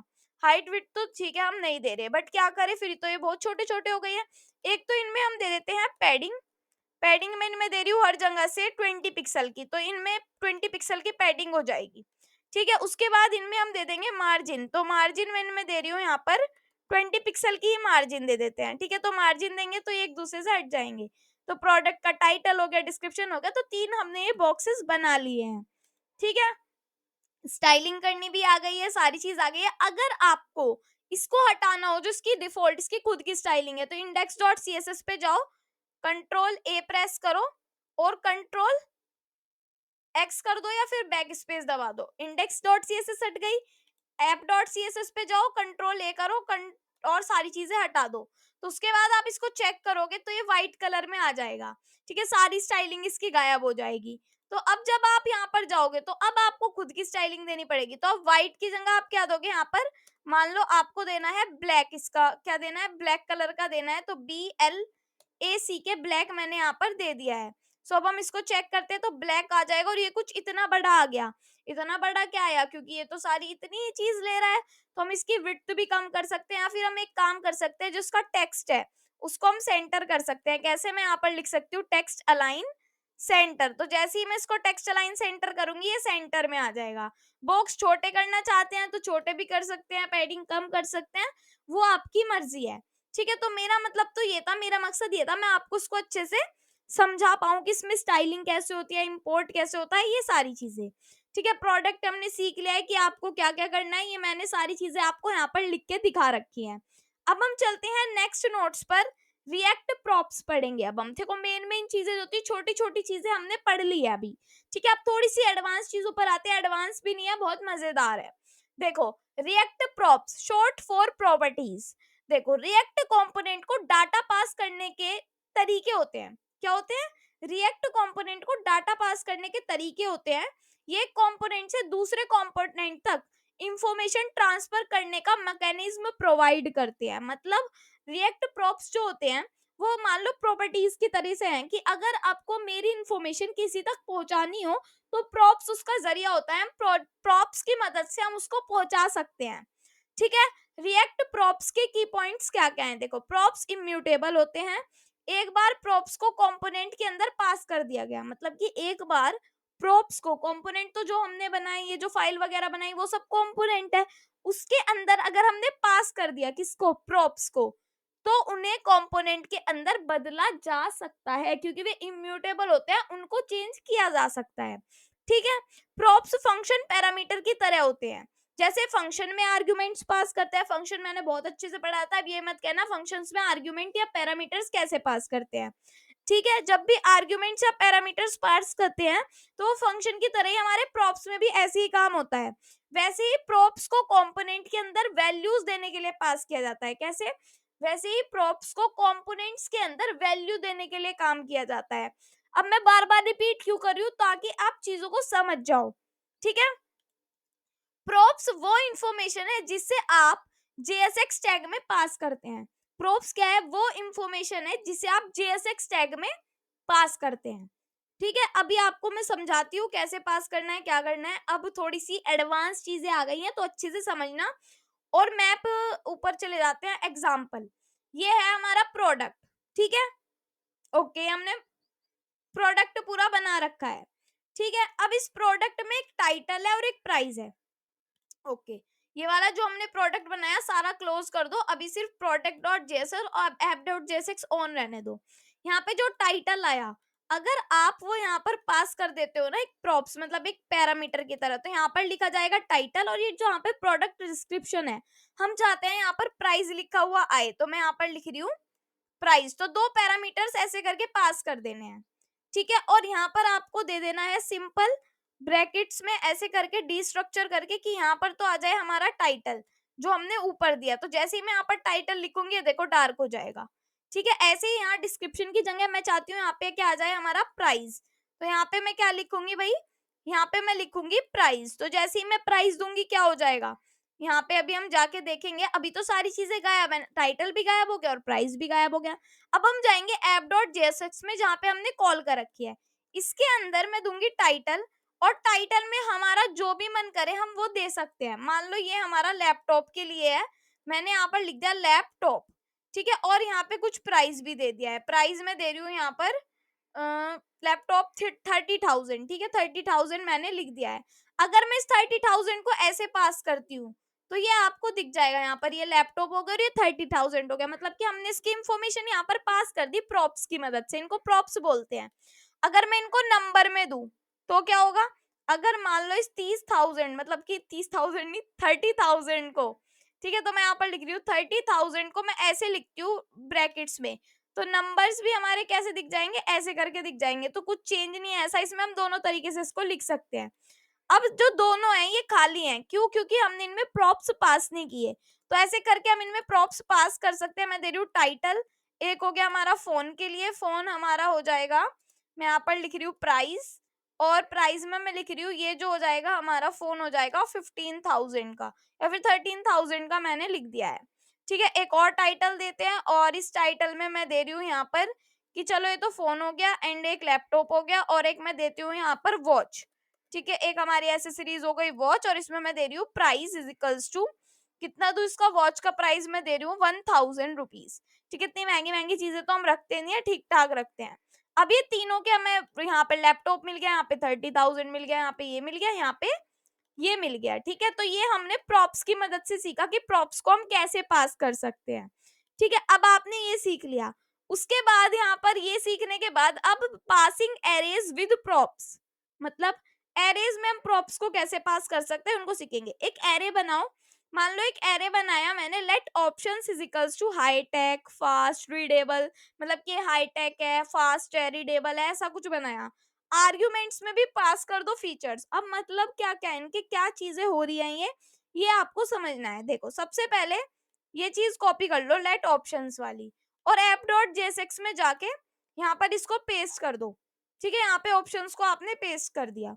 अब यहाँ पे आप लिख रहे हो कि एक फीचर्स करके आपने यहाँ पे कुछ दे दिया, और इसके अंदर आप यहाँ पर दे रहे हो जो आपने यहाँ पे एरे बनाया ऑप्शंस नेम का। ठीक है, ये आपने दे दिया। अभी तो यहाँ पे आपको कुछ नहीं दिखेगा ऐसा ऑप्शंस वगैरह। अगर आप प्रोडक्ट में जाओगे, प्रोडक्ट में चले गए और यहाँ पे इसका नाम आप दे रहे हो फीचर्स। ठीक है, फीचर्स जो आपने वहां पर दिए, और इन फीचर्स को आप इसके अंदर एक एलआई के अंदर देना चाहते हो इस फीचर्स को, तो सिंपल यहाँ पे लिख दो आप फीचर्स। ठीक है, इसके कुछ फीचर्स हैं ये, तो यहाँ पे आपको ऐसे करके दिख जाएगा हाई टेक फास्ट, मतलब हाई टेक फास्ट रीडेबल, मतलब तीनों चीजें आ रही हैं पर मजा नहीं आया वो। ठीक है, मतलब आ तो तीनों चीजें रही हैं पर मजा नहीं आया, इसलिए हम इसमें मैप मेथड लगा सकते हैं एक अनऑर्डर्ड लिस्ट में, और ऐसे करके हम यहाँ पे ये मैप मेथड लगा सकते हैं। ठीक है, चलो अगर मैंने ये चीज लगा दी तो अब भी देखते हैं कि क्या ये चलता है। अब इसमें मैं क्या क्या कर रही हूँ, यहाँ पर ये चीज ध्यान रखना। एक अनऑर्डर्ड लिस्ट बनाई, उसके अंदर फीचर्स डॉट मैप लगाया, और एक फीचर आ जाएगा, और फीचर यहाँ पे हमें आकर दिख जाना चाहिए।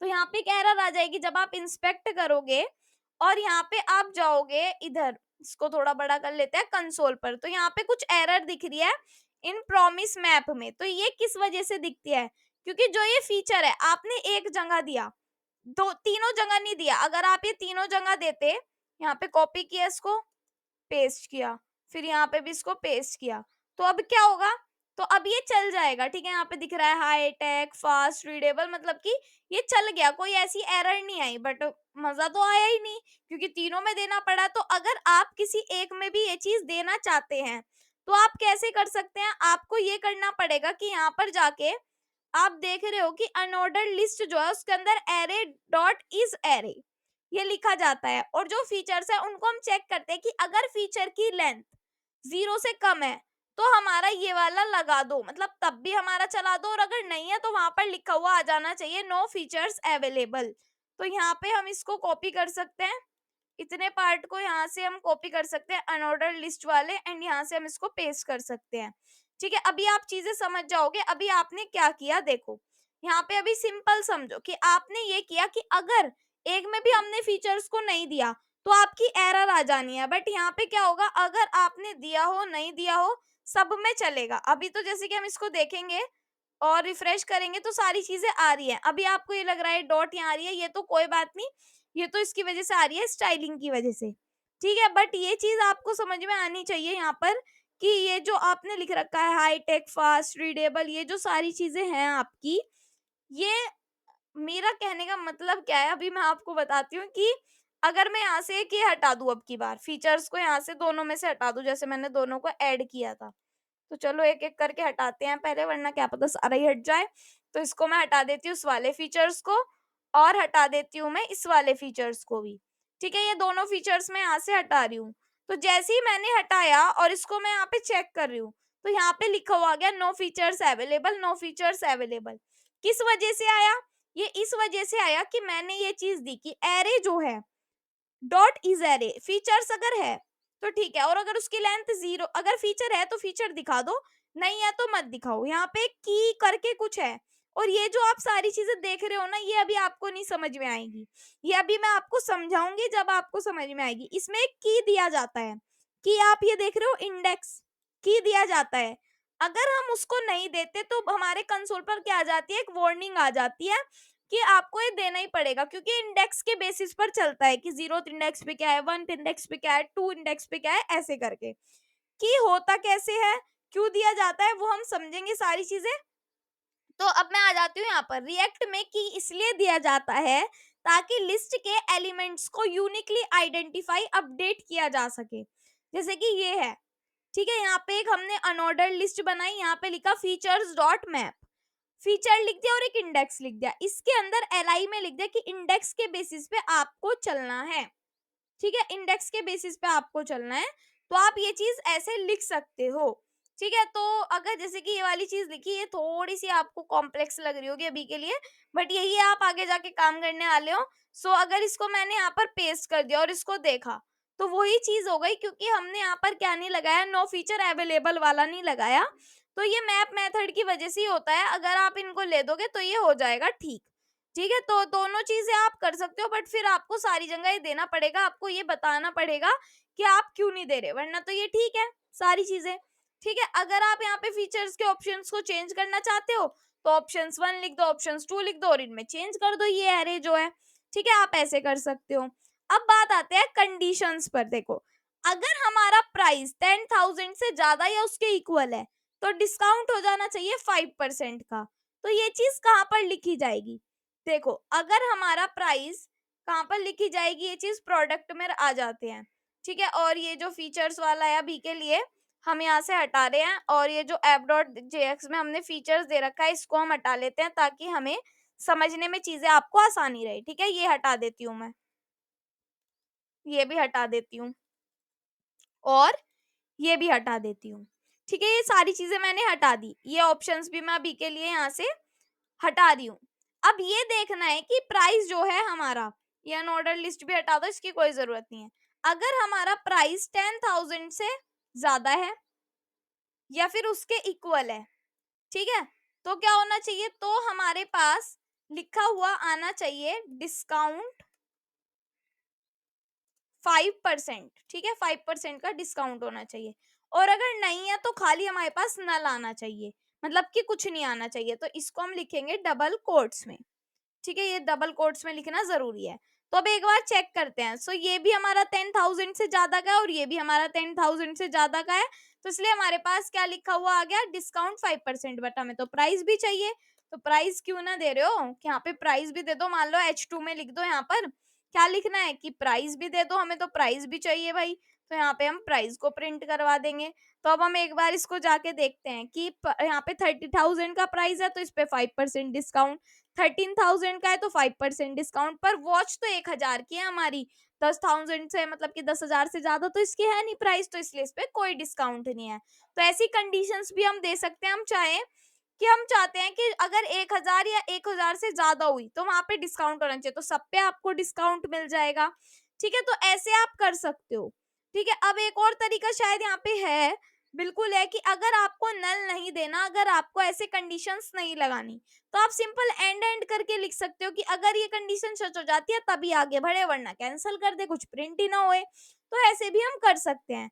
डायनामिक कंपोनेंट स्टाइलिंग, स्टाइलिंग भी हम डायनामिक दे सकते हैं। डायनामिक मतलब कि हमें कोई अगर स्टाइलिंग देनी है इसको, तो यहाँ पे हम लिख सकते हैं स्टाइल, फिर यहाँ पे इजिकल्स टू, यहाँ पे दे सकते हैं हम, मान लो इसका मुझे देना है बैकग्राउंड कलर, यहाँ पे मैं लिख रही हूँ, या फिर यहाँ पे देने की क्या जरूरत है, हम चाहते हैं जहाँ पे जिसको डिस्काउंट मिला है, जिसको डिस्काउंट मिल रहा है उसका जो कलर है वो हम चेंज करना चाहते हैं। तो मैं यहाँ पे लिख रही हूँ स्टाइल, और यहाँ पे मैं लिख रही हूँ बैकग्राउंड कलर, बैकग्राउंड कलर, और मैं यहाँ पे दे रही हूँ ग्रीन। ठीक है, मैंने यहाँ पर दे दिया है ग्रीन। तो क्या ये ऐसे ही चलेगा? तो एक बार यहाँ पे जाके आप देख सकते हो यहाँ पे कैसे लिखा हुआ है ग्रीन। तो यहाँ पे ये वाले डबल कोट्स तो देने की नीड नहीं है, और यहाँ पे डबल कोट्स देने की नीड है। ठीक है, तो बट ये तो मुझे कुछ अजीब सा लग रहा है। यहाँ पे अगर आप दोबारा से ब्रैकेट लगा देते हो, डबल ब्रैकेट, तो ये ठीक चलेगा। ठीक है, ये इसका लिखने का सिंटेक्स होता है। अब हम चेक करते हैं, जहाँ पे भी आपको डिस्काउंट मिलेगा वहां पे आपको ग्रीन कलर दिख जाएगा। ठीक है, सो ये ऐसे वर्क करता है हमारा, जो ये डिस्काउंट वगैरह की चीजें होती हैं या फिर कुछ कंडीशन वगैरह की चीजें होती है, तो ये ऐसे वर्क करती है। डायनेमिक कंपोनेंट स्टाइलिंग ऐसे होती है। तो अब हम चलते हैं नेक्स्ट पर, एक्टिविटी करनी है। तो ये एक्टिविटी वैसे तो मैं आपको होमवर्क के लिए देने वाली थी, बट मैं ही इनको कराऊंगी क्योंकि आज आपका फर्स्ट लेक्चर है, तो आपको अच्छे से पढ़ना है, अच्छे से इनको समझना है, इसलिए मैं आपको ये अभी कराऊंगी। अब हम करेंगे एक्टिविटी। ठीक है, दो एक्टिविटी हम करेंगे। एक्टिविटी हो गई शो हा hello to user in different colours, pass to values as a props, user name 7 text colour. मतलब अभी मैं आपको बताती हूँ मतलब क्या है। अब ये 7 नहीं है, ये एंड है। ठीक है, तो ये 7 का मतलब गलत मत लेना, एंड है। ठीक है, यहाँ पे देखो क्या करना है। सबसे पहले मैं आपको एक चीज बताती हूँ, जो जैसे कि मैंने स्टाइल यहाँ पर दिया है, डायनेमिक स्टाइलिंग ऐसे भी होती है। यहाँ पे हम लिखते हैं लेट, ठीक है, और यहाँ पे हम लिख सकते हैं स्टाइल, ठीक है, लेट स्टाइल्स, ये हमने वेरिएबल का नेम दिया और इसके अंदर हम डी स्ट्रक्चर करके दे रहे हैं बैकग्राउंड कलर रेड, ठीक है। अब मान लो बैकग्राउंड कलर रेड मैंने यहाँ पर दे दिया है इसको, और यहाँ पे हम लगाते हैं कॉलन। अब जैसे ही मैंने बैकग्राउंड कलर रेड दिया, अगर मैं कहीं पे भी, अब मैं ये जैसे कि हटा रही हूँ बैकग्राउंड कलर, यहाँ पे मैं स्टाइल को देती हूँ स्टाइल्स, मतलब कि ये वाला, तो यहाँ पर यही चीज हमारी वर्क करेगी। जैसे कि हमने यहाँ पर रेड कलर दिया है, अभी तक हमारा ग्रीन आ रहा था, अब क्या आ रहा है, रेड कलर आ रहा है। और अगर मान लो आपको पूरे प्रोडक्ट को यहाँ पे कलर देना है रेड, तो आप कैसे दे सकते हो, आप ऐसे दे सकते हो, यहाँ पे स्टाइल्स जैसे कि आपने बनाया, तो यहाँ पे लिखो स्टाइल और इसमें लिख दो आप स्टाइल्स। तो जो जो प्रॉपर्टीज आपने इसको दे रखी होगी वो ही आप यहाँ पर दे सकते हो सिंपल, और यहाँ पे देख सकते हो पूरा पूरा रेड कलर का आ गया है, ठीक है। अगर आप चाहते हो कि यहाँ पे स्टाइल्स वाला कलर ना दो, यहाँ पे इसका बैकग्राउंड कलर जो है वो दूसरा कर दो, तो मान लो बैकग्राउंड कलर में इसका कर रही हूँ येलो, ताकि आपको यहाँ पर येलो दिख जाए, तो बैकग्राउंड कलर एंड यहाँ पे ऐसे करके आप इसको येलो भी दे सकते हो। सो जैसे कि मैंने इसको दे दिया है यहाँ पर येलो, और इसको मैं यहाँ पर चेक करती हूँ। अब ये बार बार पता नहीं मेरे से क्या खुल रहा है, यहाँ पे जाके चेक करते हैं, तो इन तीनों में हमें अभी के लिए डिस्काउंट मिला हुआ है, ठीक है। तो ये तो हमने सीख लिया। अब हम चलते हैं अपनी एक्टिविटी पर। एक्टिविटी में कहा है शो टू हेलो मैसेज, सारा क्लोज कर दो अभी के लिए, एंड यहाँ पर एसआरसी में जाके एक बनाओ यहाँ पर यूजर डॉट JSX, ठीक है, यूजर डॉट JSX फाइल बना लिया जिसमें हम लिखने वाले हैं। अब मैं RAFC वाला आपको बता देती हूँ ये क्या है। RAFC क्या है, यहाँ पे खुद से इम्पोर्ट होके आता है, एक फंक्शन एरो फंक्शन के रूप में यहाँ पर आता है। अब जैसे ही हमने यूजर लिखा, अगर हम इसको देना चाहते हैं अपने ऐप डॉट JSX में, तो ऐप डॉट JSX में जाएंगे और सिंपल यहाँ पर इसको इम्पोर्ट कर देंगे अपने, क्या है हमारी फाइल का नाम, यूजर, तो यूजर फ्रॉम, क्या लिखूंगी मैं यहाँ पर, यूजर डॉट JSX, तो स्लैश यूजर डॉट JSX यहाँ पे मैंने लिख दिया है। अब इसको, ये जो हमारे ये आपको दिख रहे हैं, अभी अगर आपको प्रोडक्ट को कॉल नहीं करना है तो आप सिंपल अभी क्या कर सकते हो, इसको यहाँ से हटा सकते हो, ठीक है। यहाँ पर आप सिंपल अपने यूजर को कॉल कर सकते हो, और जब भी आप यूजर को कॉल करोगे और यहाँ पर जाकर देखोगे तो आपको सिंपल यहाँ पर यूजर लिखा हुआ दिखाई देगा, ठीक है। अब यूजर जैसी भी दिख रहा है, आपको कहा गया है कि दो पैरामीटर्स देने हैं, उसके अंदर आपको देना है एक तो यूजर नेम, ठीक है, एक तो यूजर नेम देना है, और दूसरा आपको देना है इसके अंदर टेक्स्ट कलर, तो दूसरा आपको देना है टेक्स्ट कलर, ठीक है। इसमें आपको जो डिव है इसके अंदर देना है, एक तो आपका आ जाए यहाँ पर H1 जिसके अंदर लिखा हो हेलो कॉमा यूजर नेम, ठीक है, यूजर नेम जो भी आपका यूजर नेम होगा वो, और यहाँ पे कलर अभी रहने देते हैं, अभी सिर्फ ये लिखते हैं यूजर नेम, ठीक है। जब आप इसको देखोगे, सो यहाँ पे जाके हम इसको देखते हैं, सो अभी के लिए हेलो दिख रहा है, कॉमा करके यूजर नेम दिख नहीं रहा, तो इसको हमें कहाँ देना पड़ेगा, इसको हमें इसके अंदर देना पड़ेगा यहाँ पर। तो यहाँ पर क्या लिखा जाएगा, यूजर नेम, यूजर नेम के अंदर मैं क्या दे रही हूँ, जो भी मुझे नेम रखना है, तो मान लो इसका नेम मैं रख रही हूँ आंचल, ठीक है, मैंने यहाँ पर लिख दिया यूजर नेम आंचल। तो यहाँ पे जब हम चेक करेंगे इसको, तो यहाँ पे आपको दिखेगा हेलो आंचल, बट जो हेलो आंचल है उसका टेक्स्ट कलर भी तो कुछ देना है, तो अभी स्टाइलिंग कैसे हो सकती है, यहाँ पे हम दे सकते हैं कि मान लो टेक्स्ट कलर कैसे दें, तो यहाँ पे हम दे सकते हैं रिटर्न के बाद लेट स्टाइल्स, स्टाइल्स लिखा जाएगा, मतलब जो भी आप नाम देना चाहते हो वो लिख सकते हो, मान लो मैं इसका नेम दे रही हूँ यहाँ पर स्टाइल्स, तो दोबारा लिखते हैं एक बार, let styles is equals to, यहाँ पे इसका कलर देना है, तो कलर को हम कर देंगे यहाँ पर टेक्स्ट कलर, ठीक है, टेक्स्ट कलर। अब टेक्स्ट कलर वो जो आपने ऊपर दे रखा है, तो टेक्स्ट कलर आपने ये दे दिया जो यहाँ पर दे रखा है, और ये जो टेक्स्ट कलर है यहाँ पे आप दे सकते हो इसको स्टाइल, और स्टाइल में आप यहाँ पर दे सकते हो स्टाइल्स, मतलब कि जो ये वाला है ये यहाँ पर चल जाए। और जब आप एप डॉट जेएस में जहाँ पे लिखोगे यहाँ पर टेक्स्ट कलर, तो यहाँ पे लिख दो text colour is equals to, मान लो आपको देना है यहाँ पर रेड कलर, टेक्स्ट का कलर क्या कर देना है, रेड कर देना है। सो आप यहाँ पे जाके चेक करोगे, अभी तो यहाँ पे आपका ही टेक्स्ट मतलब कि यूजर नेम ही नहीं दिख रहा है, तो एक बार हमें इसको चेक करना होगा कि क्या प्रॉब्लम इसमें हमें दिख रही है। यहाँ पे हमने स्टाइल्स लिखा है, कलर हमने टेक्स्ट कलर दे दिया है, और यहाँ पर हमने लिख दिया है हेलो यूजर नेम, और इसमें स्टाइल्स दे दिया है अपने H1 में। सो अभी हमें इसको जाके कहाँ पे चेक करना पड़ेगा, अगर कोई भी एरर आती है हमें कुछ दिखता नहीं है, तो इंस्पेक्ट पर जाते हैं और कंसोल पर चले जाते हैं, यहाँ पे दिखता है कि रेड इज नॉट डिफाइंड, तो जहां पर हमने रेड लिखा ये हमें गलत बता रहा है, ठीक है, गलत बता रहा है तो हम इसको ऐसे लिख सकते हैं रेड। ठीक है, जब हमने रेड कलर दिया और इसको चेक किया तो ये रेड कलर में पूरा हमारा आ चुका है, मतलब कि हमें इसे इस तरीके से देना था। ऐसे ही अब हम कितने भी यूजर बना सकते हैं, कॉपी किया, पेस्ट किया, पेस्ट किया। मान लो यूजर में मैं दे रही हूँ यहाँ पर इसका नेम लाइफ टाइम कोडिंग, ठीक है। अब बार बार हमें फंक्शन बनाने की जरूरत ही नहीं है, लाइफ टाइम कोडिंग का कलर हम कर सकते हैं यहाँ पर ग्रीन, ठीक है। यहाँ पे हमने आंचल लिख रखा है यूजर नेम, यहाँ पे हम दे सकते हैं, मान लो क्या दूं मैं यूजर नेम, मैं यहाँ पे लिख देती हूँ क्रिश, ठीक है। जो हमारी यूट्यूब पार्टनर है, आप अक्सर पूछते रहते हो कौन है ये, कौन है, साथ में ये मेरा यूट्यूब पार्टनर है, ठीक है, हम दोनों यूट्यूब पार्टनर है। तो मैं लिख रही हूँ रेड ग्रीन एंड यहाँ पे मैं लिख रही हूँ ब्लू, तो ये मैंने दे दिया यहाँ पर ब्लू। तो अब एक बार इनको चेक करते हैं, तो तीनों का कलर हमें अलग अलग दिखेगा, तीनों के हमें यूजर नेम भी अलग अलग दिखेंगे। तो ये हमें कहा गया था, ये हमारा क्वेश्चन था, जो ये हमारी एक्टिविटी थी जो हमें करनी थी, ये करना है आपको। अब इंस्टॉल करना है हमें रिएक्ट डेवलपर टूल। ये क्या होता है, यहाँ पर आते हैं और मैं यहाँ पर चली जाती हूँ इंस्पेक्ट पर, और जब आप कंसोल पर जाओगे एंड इसको रिफ्रेश करोगे, अभी तो यहाँ पे सिर्फ कुछ खाली दिख रहा है, बट मैं यहाँ पे जाके आपको एक चीज दिखाती हूँ, रिएक्ट डेवलपर टूल।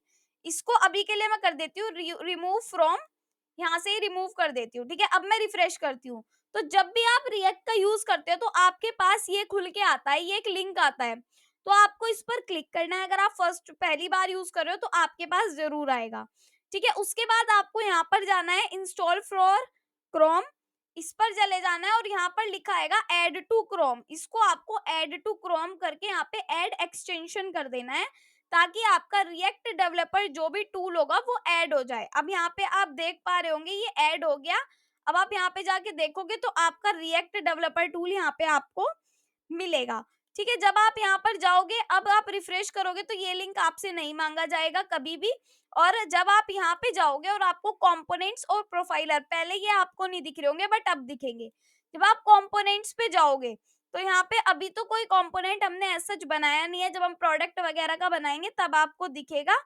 तो ऐसे ये हमारी चीजें दिखती हैं इसकी मदद से, ठीक है। अब हम करेंगे एक और अच्छी सी एक्टिविटी, प्यारी सी एक्टिविटी, तो बिल्कुल अच्छे से आपको यहाँ पर बने रहना है और लास्ट एक्टिविटी को बिल्कुल बढ़िया तरीके से करना है। जो हमने प्रोडक्ट वाली बनाई थी ना, उससे रिलेटेड ही हम कुछ बनाने वाले हैं। जैसे कि हम चलते हैं एक बार अमेज़न की वेबसाइट पर, ठीक है, मैं यहाँ पर जा रही हूँ amazon.in पर चलते हैं, तो आपको वहाँ पे काफी सारी चीजें दिखती है, जैसे कि ये बॉक्सेस दिख रहे हैं, ठीक है, ये बॉक्सेस दिख रहे हैं, या फिर थोड़ी सी स्टाइलिंग अलग हो गई है क्या यहाँ पे, काफी दिनों बाद खोली है मैंने ये, तो एक बार जाके चेक करते हैं। ये कुछ ऐसी चीजें दिख रही हैं, तो अगर हम कुछ ऐसा बनाना चाहें तो बना सकते हैं बिल्कुल। तो चलिए क्रिएट करने की कोशिश करते हैं और यहाँ पर आ जाते हैं। जैसे हमने यूजर का बनाया, अब मैं एक चीज चाहती हूँ कि मैं सारी चीजें हटा दूं, जो भी मैंने आपको सिखाई, जो भी मैंने यहाँ पे फाइल्स बनाई, सब मैं हटा रही हूँ। वैसे इनको हटाने की जरूरत नहीं है, बट मैं हटा रही हूँ, बिल्कुल अच्छे से आपको सारी चीज सिखाऊंगी।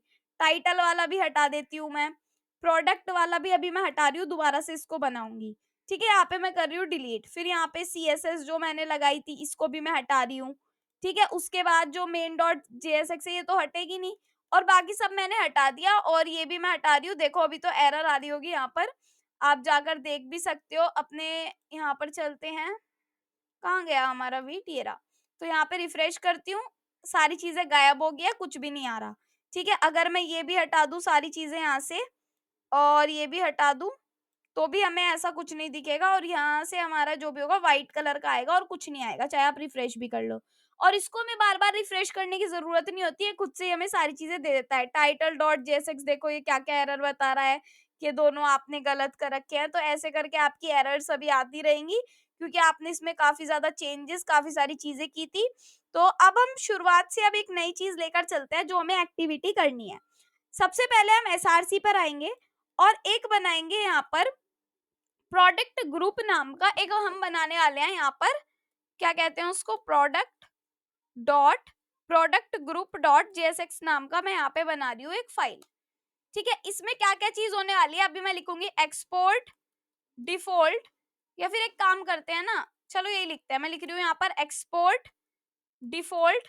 और इस एक्सपोर्ट डिफॉल्ट में यहाँ पर लिखने वाली हूँ मैं इस फंक्शन का नाम, तो फंक्शन, और फंक्शन का नाम होने वाला है प्रोडक्ट ग्रुप। तो क्या लिखा जाएगा, प्रोडक्ट ग्रुप यहाँ पर लिखा जाएगा। ठीक है, प्रोडक्ट ग्रुप देने के बाद यहाँ पे हम बना देंगे ये, और यहाँ पे जैसे ही हमने ये ग्रुप बना दिया, अब हम इसके अंदर यहाँ पे लिखेंगे रिटर्न। ठीक है, यहाँ पे क्या रिटर्न होगा, यहाँ पे सिंपल हमारे जो प्रोडक्ट्स होंगे वो रिटर्न होंगे। तो सबसे पहले इसके अंदर अभी हमें कुछ नहीं करना, यहाँ पे हमें कुछ नहीं देना, एक और हम यहाँ पे बनाएंगे जिसको हम देने वाले हैं प्रोडक्ट। ठीक है, मैं यहाँ पे दे रही हूँ प्रोडक्ट डॉट JSX।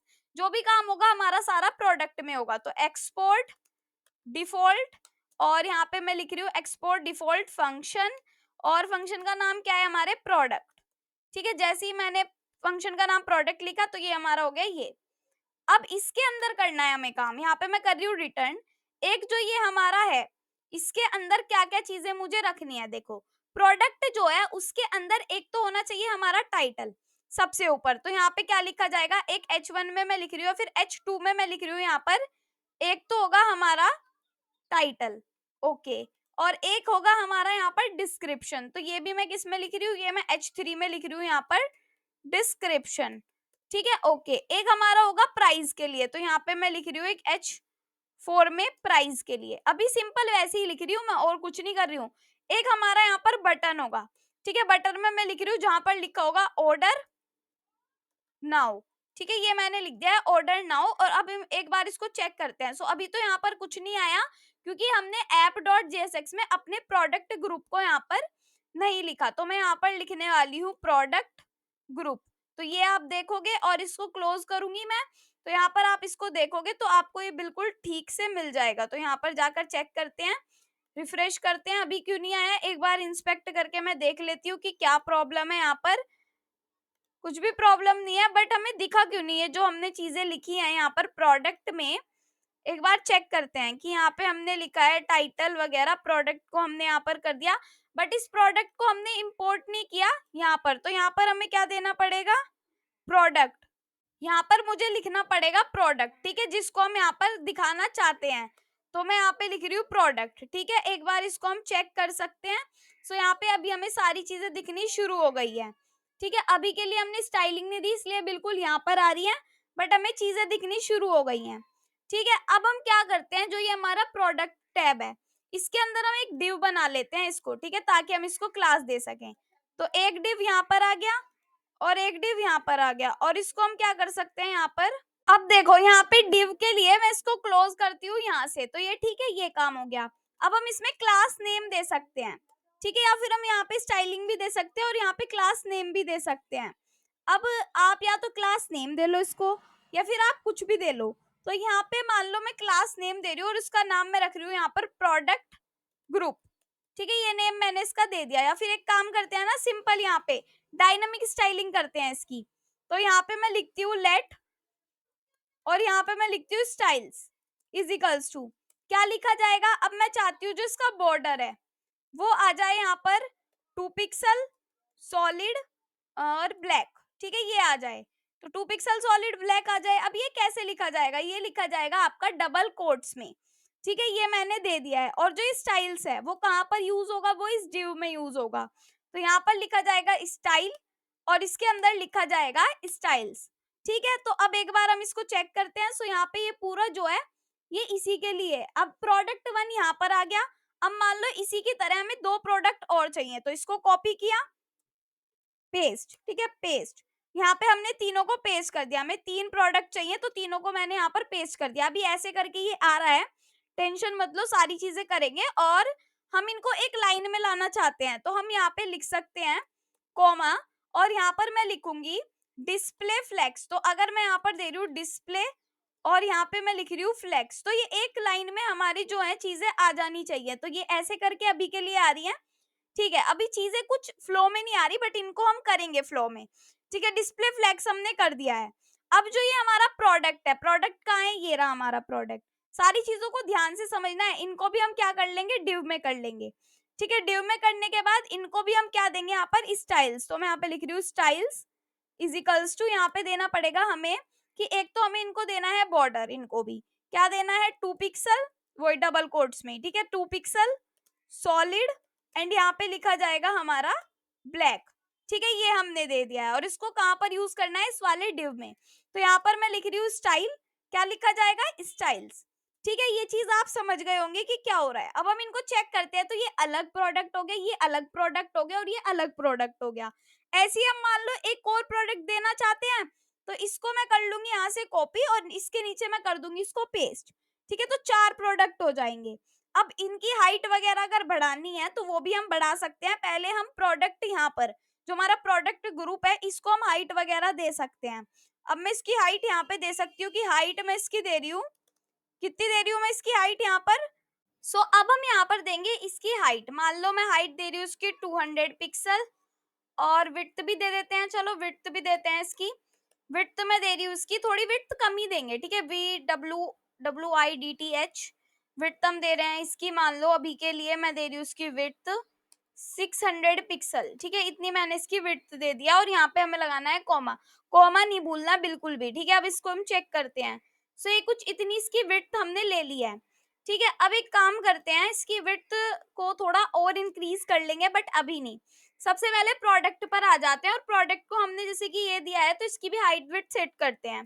तो हाइट में इसकी दे रही हूँ, हाइट हमारी थोड़ी हो जानी चाहिए इसकी, 200 पिक्सल ही देते हैं अभी के लिए हाइट। तो डबल कोट्स में देना है, ठीक है, हाथ वो CSS वाला बैठ जाता है ना, तो प्रॉब्लम होती है। फिर लिखना है हमें विड्थ, और विड्थ कितनी दूं मैं इसको, विड्थ दे देते हैं हम इसकी 200 पिक्सल ही, ठीक है। और यहाँ पे कॉमा लगाने की लास्ट में जरूरत नहीं होती। तो इतनी बड़ी बड़ी ये क्या हो गई, विड्थ हो गई। तो सबसे पहले हमें क्या करना है, सबसे पहले तो जो प्रोडक्ट ग्रुप है इसकी हमें विड्थ बढ़ानी है। मैं इसकी विड्थ दे रही हूँ यहाँ पर 800 पिक्सल और हाइट हम इसकी कर देते हैं 300 पिक्सल, ठीक है। अब एक बार चेक करते हैं, से कुछ इतना बड़ा हमारा बॉक्स हो चुका है, ठीक है। इसकी हम विड्थ एक काम करते हैं, इसकी विड्थ हम 100% ही कर देते हैं ताकि ये पूरी विड्थ ले ले और हमें थोड़ी सी भी प्रॉब्लम ना हो। हम नहीं चाहते कि हमें इतनी सी भी प्रॉब्लम हो। पूरी 100% इसकी विड्थ कर देते हैं, पूरी विड्थ हो गई और ये हो गया। अब हम इसको देना चाहते हैं यहाँ पर जहाँ पे हमने दे रखा है डिस्प्ले फ्लेक्स, इसको मैं देने वाली हूँ यहाँ पर जस्टिफाई कंटेंट सेंटर। तो कैसे लिखा जाता है, जस्टिफाई और यहाँ पे C कैपिटल ऐसे करके यहाँ पे लिखा जाता है। तो जस्टिफाई कंटेंट क्या लिख रही हूँ मैं यहाँ पर, सेंटर, और यहाँ पे हमें लिखना है अलाइन आइटम सेंटर। तो मैं यहाँ पर लिख रही हूँ अलाइन आइटम्स, क्या लिखना है फिर, सेंटर। तो अलाइन आइटम सेंटर भी हमने यहाँ पर दे दिया है। चेक करते हैं, सेंटर में दोनों चीजें आ गई है। अब इनमें स्पेसिंग भी देनी है, तो स्पेसिंग कैसे देंगे, इनमें हम मार्जिन दे सकते हैं या फिर अलाइन आइटम, जैसे हमने सेंटर दिया तो अलाइन आइटम दे सकते हैं हम, स्पेस बिटवीन दे सकते हैं, स्पेस इवनली दे सकते हैं हम, जैसे कि मैंने यहाँ पर दे दिया है इवनली, ठीक है। तो स्पेस इवनली दे दिया है। एक बार चेक करती हूँ तो स्पेस बिल्कुल एक जैसा इनमें आ चुका है। जो हमारा ये बॉक्स है, अगर हमें इसको भी सेंटर करना हो, मतलब कि ये वाला जो बॉक्स है अगर हमें इसको सेंटर करना हो तो हम कैसे कर सकते हैं, इसको मार्जिन वगैरह भी दे सकते हैं और अलाइन आइटम वगैरह भी हम कर सकते हैं। बट कोई बात नहीं, हम इसको यहीं पर देना चाहते हैं। और यहाँ पे क्या लिखना है, अब टाइटल वगैरह इनको देना है और भी काफी सारी चीजें हमें इसमें करनी है। तो जो टाइटल वगैरह आप देख रहे हो इनको आप कैसे सही कर सकते हो, प्रोडक्ट में जाएंगे और यहाँ पर लिख रही हूँ मैं टेक्स्ट अलाइन, क्या लिखा जाएगा फिर, सेंटर। तो जैसे ही मैं टेक्स्ट अलाइन सेंटर लिखूंगी तो ये जितना भी सारा टेक्स्ट होगा क्या हो जाएगा, हमारा सेंटर में आ जाएगा। और जो ये आप देख रहे हो अगर इसको भी आपको सेंटर में लाना है तो इसके लिए एक डिव बनाना पड़ेगा, उसको करना पड़ेगा। अब यहाँ पे जहाँ पे हमारा ये प्रोडक्ट टैब है इसमें मैं एक चीज चाहती हूँ कि जहाँ पे प्रोडक्ट टैब है यहाँ पे मान लो प्रोडक्ट्स के ऊपर एक H1 हेडिंग दी और मैंने यहाँ पे कुछ भी टाइप किया है तो ये कहाँ पर आएगा, क्योंकि हमने डिस्प्ले फ्लेक्स दे रखा है तो ये यहाँ पर आ रहा है। बट हमें ये यहाँ पर तो देना नहीं है, हमें कहाँ पर देना है, जो ये प्रोडक्ट टैब है इससे ऊपर देना है। तो हम यहाँ पर लिख सकते हैं इसको app.jsx में एक H1 हेडिंग लिख सकते हैं। और यहाँ पे अगर हमें कुछ भी टाइप करना हो, मतलब कि कुछ भी इस बॉक्स के ऊपर लिखना हो तो हम यहाँ पर लिख सकते हैं। मान लो मुझे लिखना है, एक बार देखते हैं कि क्या हम लिखना चाहते हैं। यहाँ पर अमेजोन की वेबसाइट पर चलते हैं, स्मार्टफोन्स एंड बेसिक मोबाइल्स ऐसे मैं लिख रही हूँ। तो यहाँ पे लिखती हूँ स्मार्टफोन्स एंड बेसिक, क्या था, बेसिक मोबाइल्स, ठीक है, ये मुझे लिखना है यहाँ पर। अब जैसे ही मैंने ये लिखा मैं इसको चेक करती हूँ यहाँ पर जाकर, तो ये मुझे दिख गया।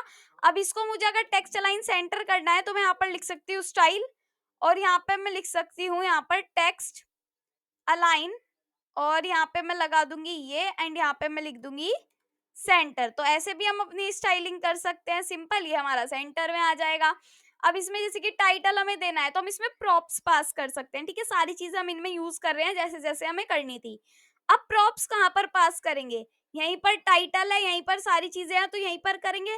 टाइटल डिस्क्रिप्शन तो हम यहीं पर देंगे, ठीक है। टाइटल डिस्क्रिप्शन तो हम यहीं पर दे देंगे। तो मैं लिखती हूँ यहाँ पर टाइटल और यहाँ पे मैं लिखती हूँ डिस्क्रिप्शन। तो ये दोनों चीजें हम लिखेंगे, टाइटल और टाइटल के बाद कॉमा डिस्क, DSC, ये मैंने यहाँ पर लिख दिया है, ठीक है। इनको यूज कैसे करते हैं मैंने आपको बताया था कि यहाँ पे अगर हमें देना है टाइटल तो सिंपल यहाँ पे लिखा जाएगा टाइटल, और यहाँ पे हमें देना है डिस्क्रिप्शन तो जो हमने ऊपर लिखा है DESC वो हमें यहाँ पर देना है। तो यहाँ पर वही चीजें आएंगी जो हमें देनी है। प्राइस को अभी नहीं लिखते, हम ऑर्डर नाउ को भी ऐसे ही रहने देते हैं, इसकी स्टाइलिंग करेंगे बाद में, पर सबसे पहले ये देते हैं। अब जहाँ पे प्रोडक्ट है, एक तो इसके अंदर आएगा भाई टाइटल, ठीक है। टाइटल में मैं यहाँ पे क्या देने वाली हूँ, टाइटल में हम देते हैं, यहाँ पर जाके मैं एक बार चेक करती हूँ कि क्या देना है अमेजोन में। टाइटल में मुझे देना है great Indian festival, great Indian festival सब में यही दे दूं क्या, या फिर देना है सैमसंग गैलेक्सी, सैमसंग गैलेक्सी दे देती हूँ इस वाले में। तो मैं तो यहाँ पे लिखती हूँ मैं सैमसंग गैलेक्सी, ठीक है। ये मैंने दे दिया है, ठीक है। यहाँ पे मैंने लिख दिया है सैमसंग गैलेक्सी, और यहाँ पे जाके चेक करती हूँ मैं, टाइटल सैमसंग गैलेक्सी आ गया। और अगर डिस्क्रिप्शन देना है तो डिस्क्रिप्शन के लिए ये लिख के और इसके अंदर कुछ डिस्क्रिप्शन ऐड कर दो। तो जैसे कि आप चेंज कर सकते हो, आप चेंज कर लेना सब में जाके, बट डिस्क्रिप्शन में देख लेती हूँ क्या लिखना है मुझे। एक बार इसके अंदर जाती हूँ और यहाँ पे काफी सारी चीजें दिख रही हैं, तो थोड़ा सा मैं यहाँ से चुरो लेती हूँ, इतना पार्ट चुरो लिया मैंने, ठीक है। और इसको मैंने कॉपी कर लिया है, और देन इसको यहाँ पर आकर मुझे कर देना है इसके अंदर पेस्ट। ऑल्ट जेड कर लेती हूँ और यहाँ पे मैं लगा देती हूँ ब्रैकेट, ताकि मुझे कुछ ज्यादा प्रॉब्लम ना हो। और इसको मैं जाके यहाँ पे करती हूँ चेक। तो कहाँ पे जाके चेक करना है, ये रहा। तो ये इसका डिस्क्रिप्शन आ गया, ठीक है। अब डिस्क्रिप्शन कुछ ज्यादा ही बड़ा मुझे लग रहा है तो इसको हम यहाँ से काट देते हैं, इतने पार्ट को, और यहाँ से मैं लगा रखा है इसमें ब्रैकेट, और अब इसको चेक करते हैं।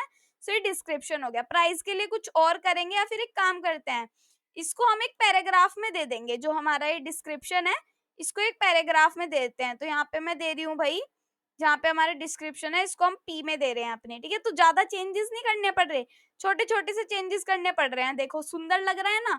तो ये हो गया हमारा। ऐसे ही हम इसमें कर सकते हैं, सेम चीजें हम सब में करेंगे। तो अभी के लिए तो मैं यही कॉपी पेस्ट कर रही हूँ, क्योंकि इतने टाइटल डिस्क्रिप्शन कहाँ से लाऊं। तो इनको कॉपी करके इसी के अंदर मैं पेस्ट कर देती हूँ, आप इनके नाम वगैरह चेंज कर लेना, ठीक है। और यहाँ पे मैंने इसको कर दिया पेस्ट। तो एक बार चेक करते हैं, सब में यही आ गया है। अब ये जो ऑर्डर नाउ है, ये बटन को आप थोड़ी सी स्टाइलिंग दे सकते हो अगर आप देना चाहो तो, बाकी आपकी मर्जी है। प्राइस के लिए थोड़ा सा हम चेंजेस करते हैं, हम यहाँ पे प्राइस के लिए एक बनाएंगे अलग से, क्या अपना ये क्या कहते हैं उसको हम, कंपोनेंट, ठीक है। तो ये लिख दिया मैंने प्राइस डॉट JSX, और यहाँ पे लिखूंगी मैं एक्सपोर्ट डिफॉल्ट, और एक्सपोर्ट डिफॉल्ट फिर यहाँ पर लिखा जाएगा प्राइस, और प्राइस में मैंने बना दिया है ये एक्सपोर्ट डिफॉल्ट प्राइस। अब प्राइस में यहाँ पे फंक्शन भी तो लिखा जाएगा ना उससे पहले, तो यहाँ पे मैं लिख रही हूँ फंक्शन, प्राइस दे दिया। अब प्राइस में मुझे क्या क्या देना है, यहाँ पर सबसे पहले रिटर्न करना है, और रिटर्न में मुझे यहाँ पर दो चीजें देनी है, एक ओल्ड प्राइस एक न्यू प्राइस। तो ये कैसे दिया जाएगा, एक यहाँ पर ऐसे करके लिखेंगे, और इसके अंदर डिव भी मैं इसको बना लेती हूँ, वैसे डिव की कोई नीड नहीं है बट बना लेते हैं। डिव बना दिया मैंने इसको, ठीक है। और इसमें मैं दे रही हूँ कि एक तो P हो जाएगा, या फिर P की जगह हम H1 भी दे सकते हैं, H2 भी दे सकते हैं, H4 दे देती हूँ मैं, ठीक है। हमारे H4 है, जिसमें H4 में यहाँ पे आ जाएगा ओल्ड प्राइस, ठीक है। और एक आ जाएगा मेरा यहाँ पर H5 में, H4 में ही क्या आ जाएगा, न्यू प्राइस, ठीक है। दो प्राइस होंगे, एक ओल्ड प्राइस एक न्यू प्राइस, ऐसे करके हमें ये दिखेगा। तो एक बार इनको चेक करते हैं। तो यहाँ पे आपको अभी तो प्राइस दिख रहा है, ओल्ड प्राइस और न्यू प्राइस नहीं दिख रहा। तो जहाँ पे हमारा ये प्राइस दे रखा है, इसकी जगह मैं यहाँ पर यूज करने वाली हूँ अपने प्राइस वाले कंपोनेंट को, ठीक है, प्राइस वाले कंपोनेंट को। बट ये क्या हुआ, अब हमें इसको एक डिव में देना पड़ेगा, ठीक है, वो भी हम दे लेंगे। सबसे पहले हमें इंपोर्ट करना पड़ेगा यहाँ पर प्राइस को, ठीक है। तो मैंने लिख दिया प्राइस, फिर यहाँ पर लिखा जाएगा। अब देखो ये प्राइस यहाँ पे हमने वैसे दे तो दिया है, बट उसके लिए मैं यहाँ पर लिखने वाली हूँ प्राइस डॉट JSX, एंड यहाँ पे अगर मैं फ्रेगमेंट को लगा दूं और इसको मैं यहाँ से कर देती हूँ कट, एंड नीचे आके इसके बाद मैं इसको पेस्ट कर देती हूँ। तो प्रॉब्लम क्या हुई है यहाँ पर, एक बार देखते हैं। मैं यहाँ पे लिख रही हूँ प्राइस। ओ, मैंने ये थोड़ा सा गलत कर दिया था। से ऐसे लिखा जाता है, अगर आप फ्रेगमेंट भी नहीं दोगे तो भी चलेगा। तो एक हो गया ओल्ड प्राइस, एक हो गया न्यू प्राइस। तो इनको जैसे हमने ऐसे दिया है, इसको किस में दिया है हमने, H4 में, तो हम इनको स्पैन में दे देंगे ताकि ये एक ही लाइन में हमारे आ जाए। तो ठीक है, यहाँ पे मैंने स्पैन कर दिया, यहाँ पे मैंने स्पैन कर दिया। उसके बाद जहाँ पे ये H4 है, इसमें भी मैंने स्पैन कर दिया इसको, और यहाँ पे भी मैंने क्या कर दिया, इसको स्पैन में दे दिया। तो अब हम इसको एक बार चेक करते हैं। सो ये दोनों एक ही लाइन में आ जाएंगे, और इनके अंदर हम स्पेस दे सकते हैं। स्पेस के लिए लिखते हैं एंड NBSP। ठीक है, तो इससे क्या होता है अभी आपको पता चल जाएगा। एक बार इसको कर देती हूँ मैं कॉपी। ये हमारा एंटिटी है, ठीक है, पेस्ट पेस्ट पेस्ट, जितनी बार भी स्पेस देना हो ये आपको लिखना होगा, इनके बीच में स्पेस आ जाएगा। ठीक है, अब यहाँ पे ओल्ड प्राइस की जगह हम ओल्ड प्राइस रखना चाहते हैं, और न्यू प्राइस की जगह न्यू प्राइस रखना चाहते हैं। या तो आप ऐसे करके दे दो कि यहाँ पे आप दे दो, वो क्या बोलते हैं इसको, प्रॉप्स दे दो, या फिर एरेज की फॉर्म में आप इसको कर सकते हो कि यहाँ पे मान लो आप दे रहे हो एरे, और लेट यहाँ पे एरे का नाम मैं रख रही हूँ ओल्ड प्राइजेस। मतलब ऐसे करके आप यहाँ पे दे सकते हो, जैसे कि ये प्रोडक्ट है, इसके अंदर आप यहाँ पे दे सकते हो कि आपने एक एरे बना दिया और उसमें ओल्ड प्राइजेस दे दिए। या फिर आप सिंपल ये काम कर सकते हो जैसे आप करते आए हो कि यहाँ पे दो आप दे दो कि एक तो हो जाए ओल्ड प्राइस, ठीक है, एक तो हो जाए ओल्ड प्राइस कोमा, एक हो जाए आपका न्यू प्राइस। तो ये दोनों आप दे दो। ठीक है, जैसे ही आप ये दोनों दोगे, यहाँ पे प्रॉप्स दे दिए आपने। अब इनके अंदर आप लिखोगे ऐसे ब्रैकेट में, यहाँ पे ओल्ड प्राइस आ जाए और जी यहाँ पर न्यू प्राइस आ जाए। ठीक है, तो ये आप दे सकते हो कि ऐसे करके आपने यहाँ पर दे दिया, और पी आपका कैसा बनेगा, यहाँ पर स्मॉल बनेगा। ठीक है, अब ये जो ओल्ड प्राइस और न्यू प्राइस है, ये कहाँ पर यूज होगा, आपके प्रोडक्ट में, यहाँ पर। ठीक है, तो यहाँ पर लिखा जाएगा जो ओल्ड प्राइस है वो तो मैं देना चाहती हूँ, मान लो इसका ओल्ड प्राइस है 2000।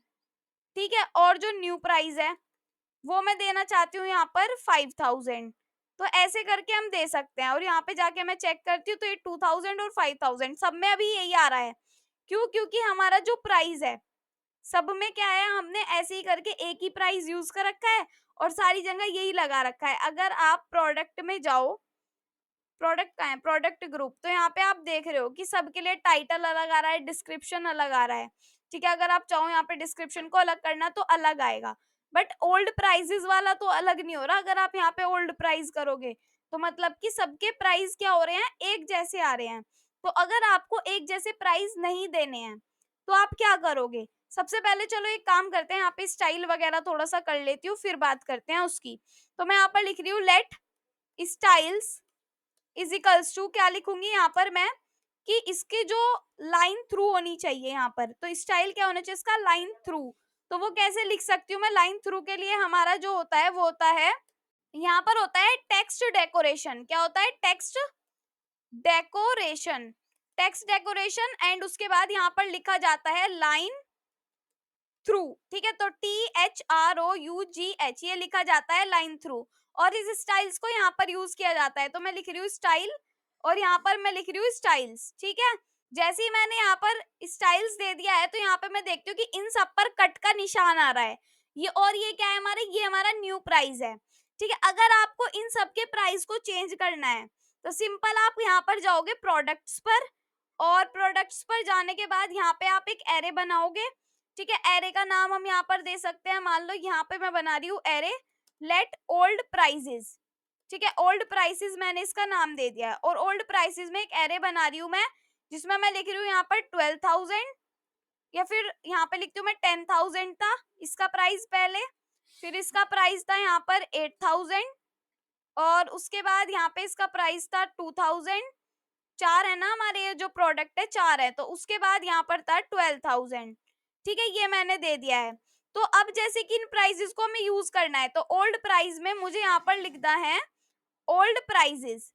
ठीक है, जैसे ही मैंने ओल्ड प्राइसेस लिख दिया तो अब मैं यहाँ पे चेक कर सकती हूँ ये क्या हो रहा है, सारी जगह ये सारी चीजें आ रही है, मतलब सारे प्राइस इसमें भी आ रहे हैं, इसमें भी आ रहे हैं, और इसमें भी आ रहे हैं। तो हमें यहाँ पर इंडेक्स को यूज करना पड़ता है, IDX को।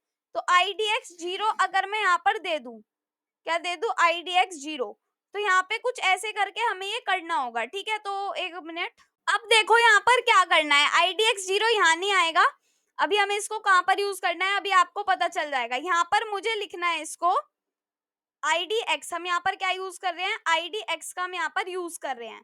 ठीक है, मैंने यहाँ पर IDX लिख दिया। अब जो ये IDX यूज होगा वो होगा यहाँ पर। यहाँ पर जब मैं लिखूंगी IDX इज इक्वल्स टू 0, तो 0th इंडेक्स पे यहाँ पे हमारा क्या आ जाएगा, एक बार चेक करते हैं।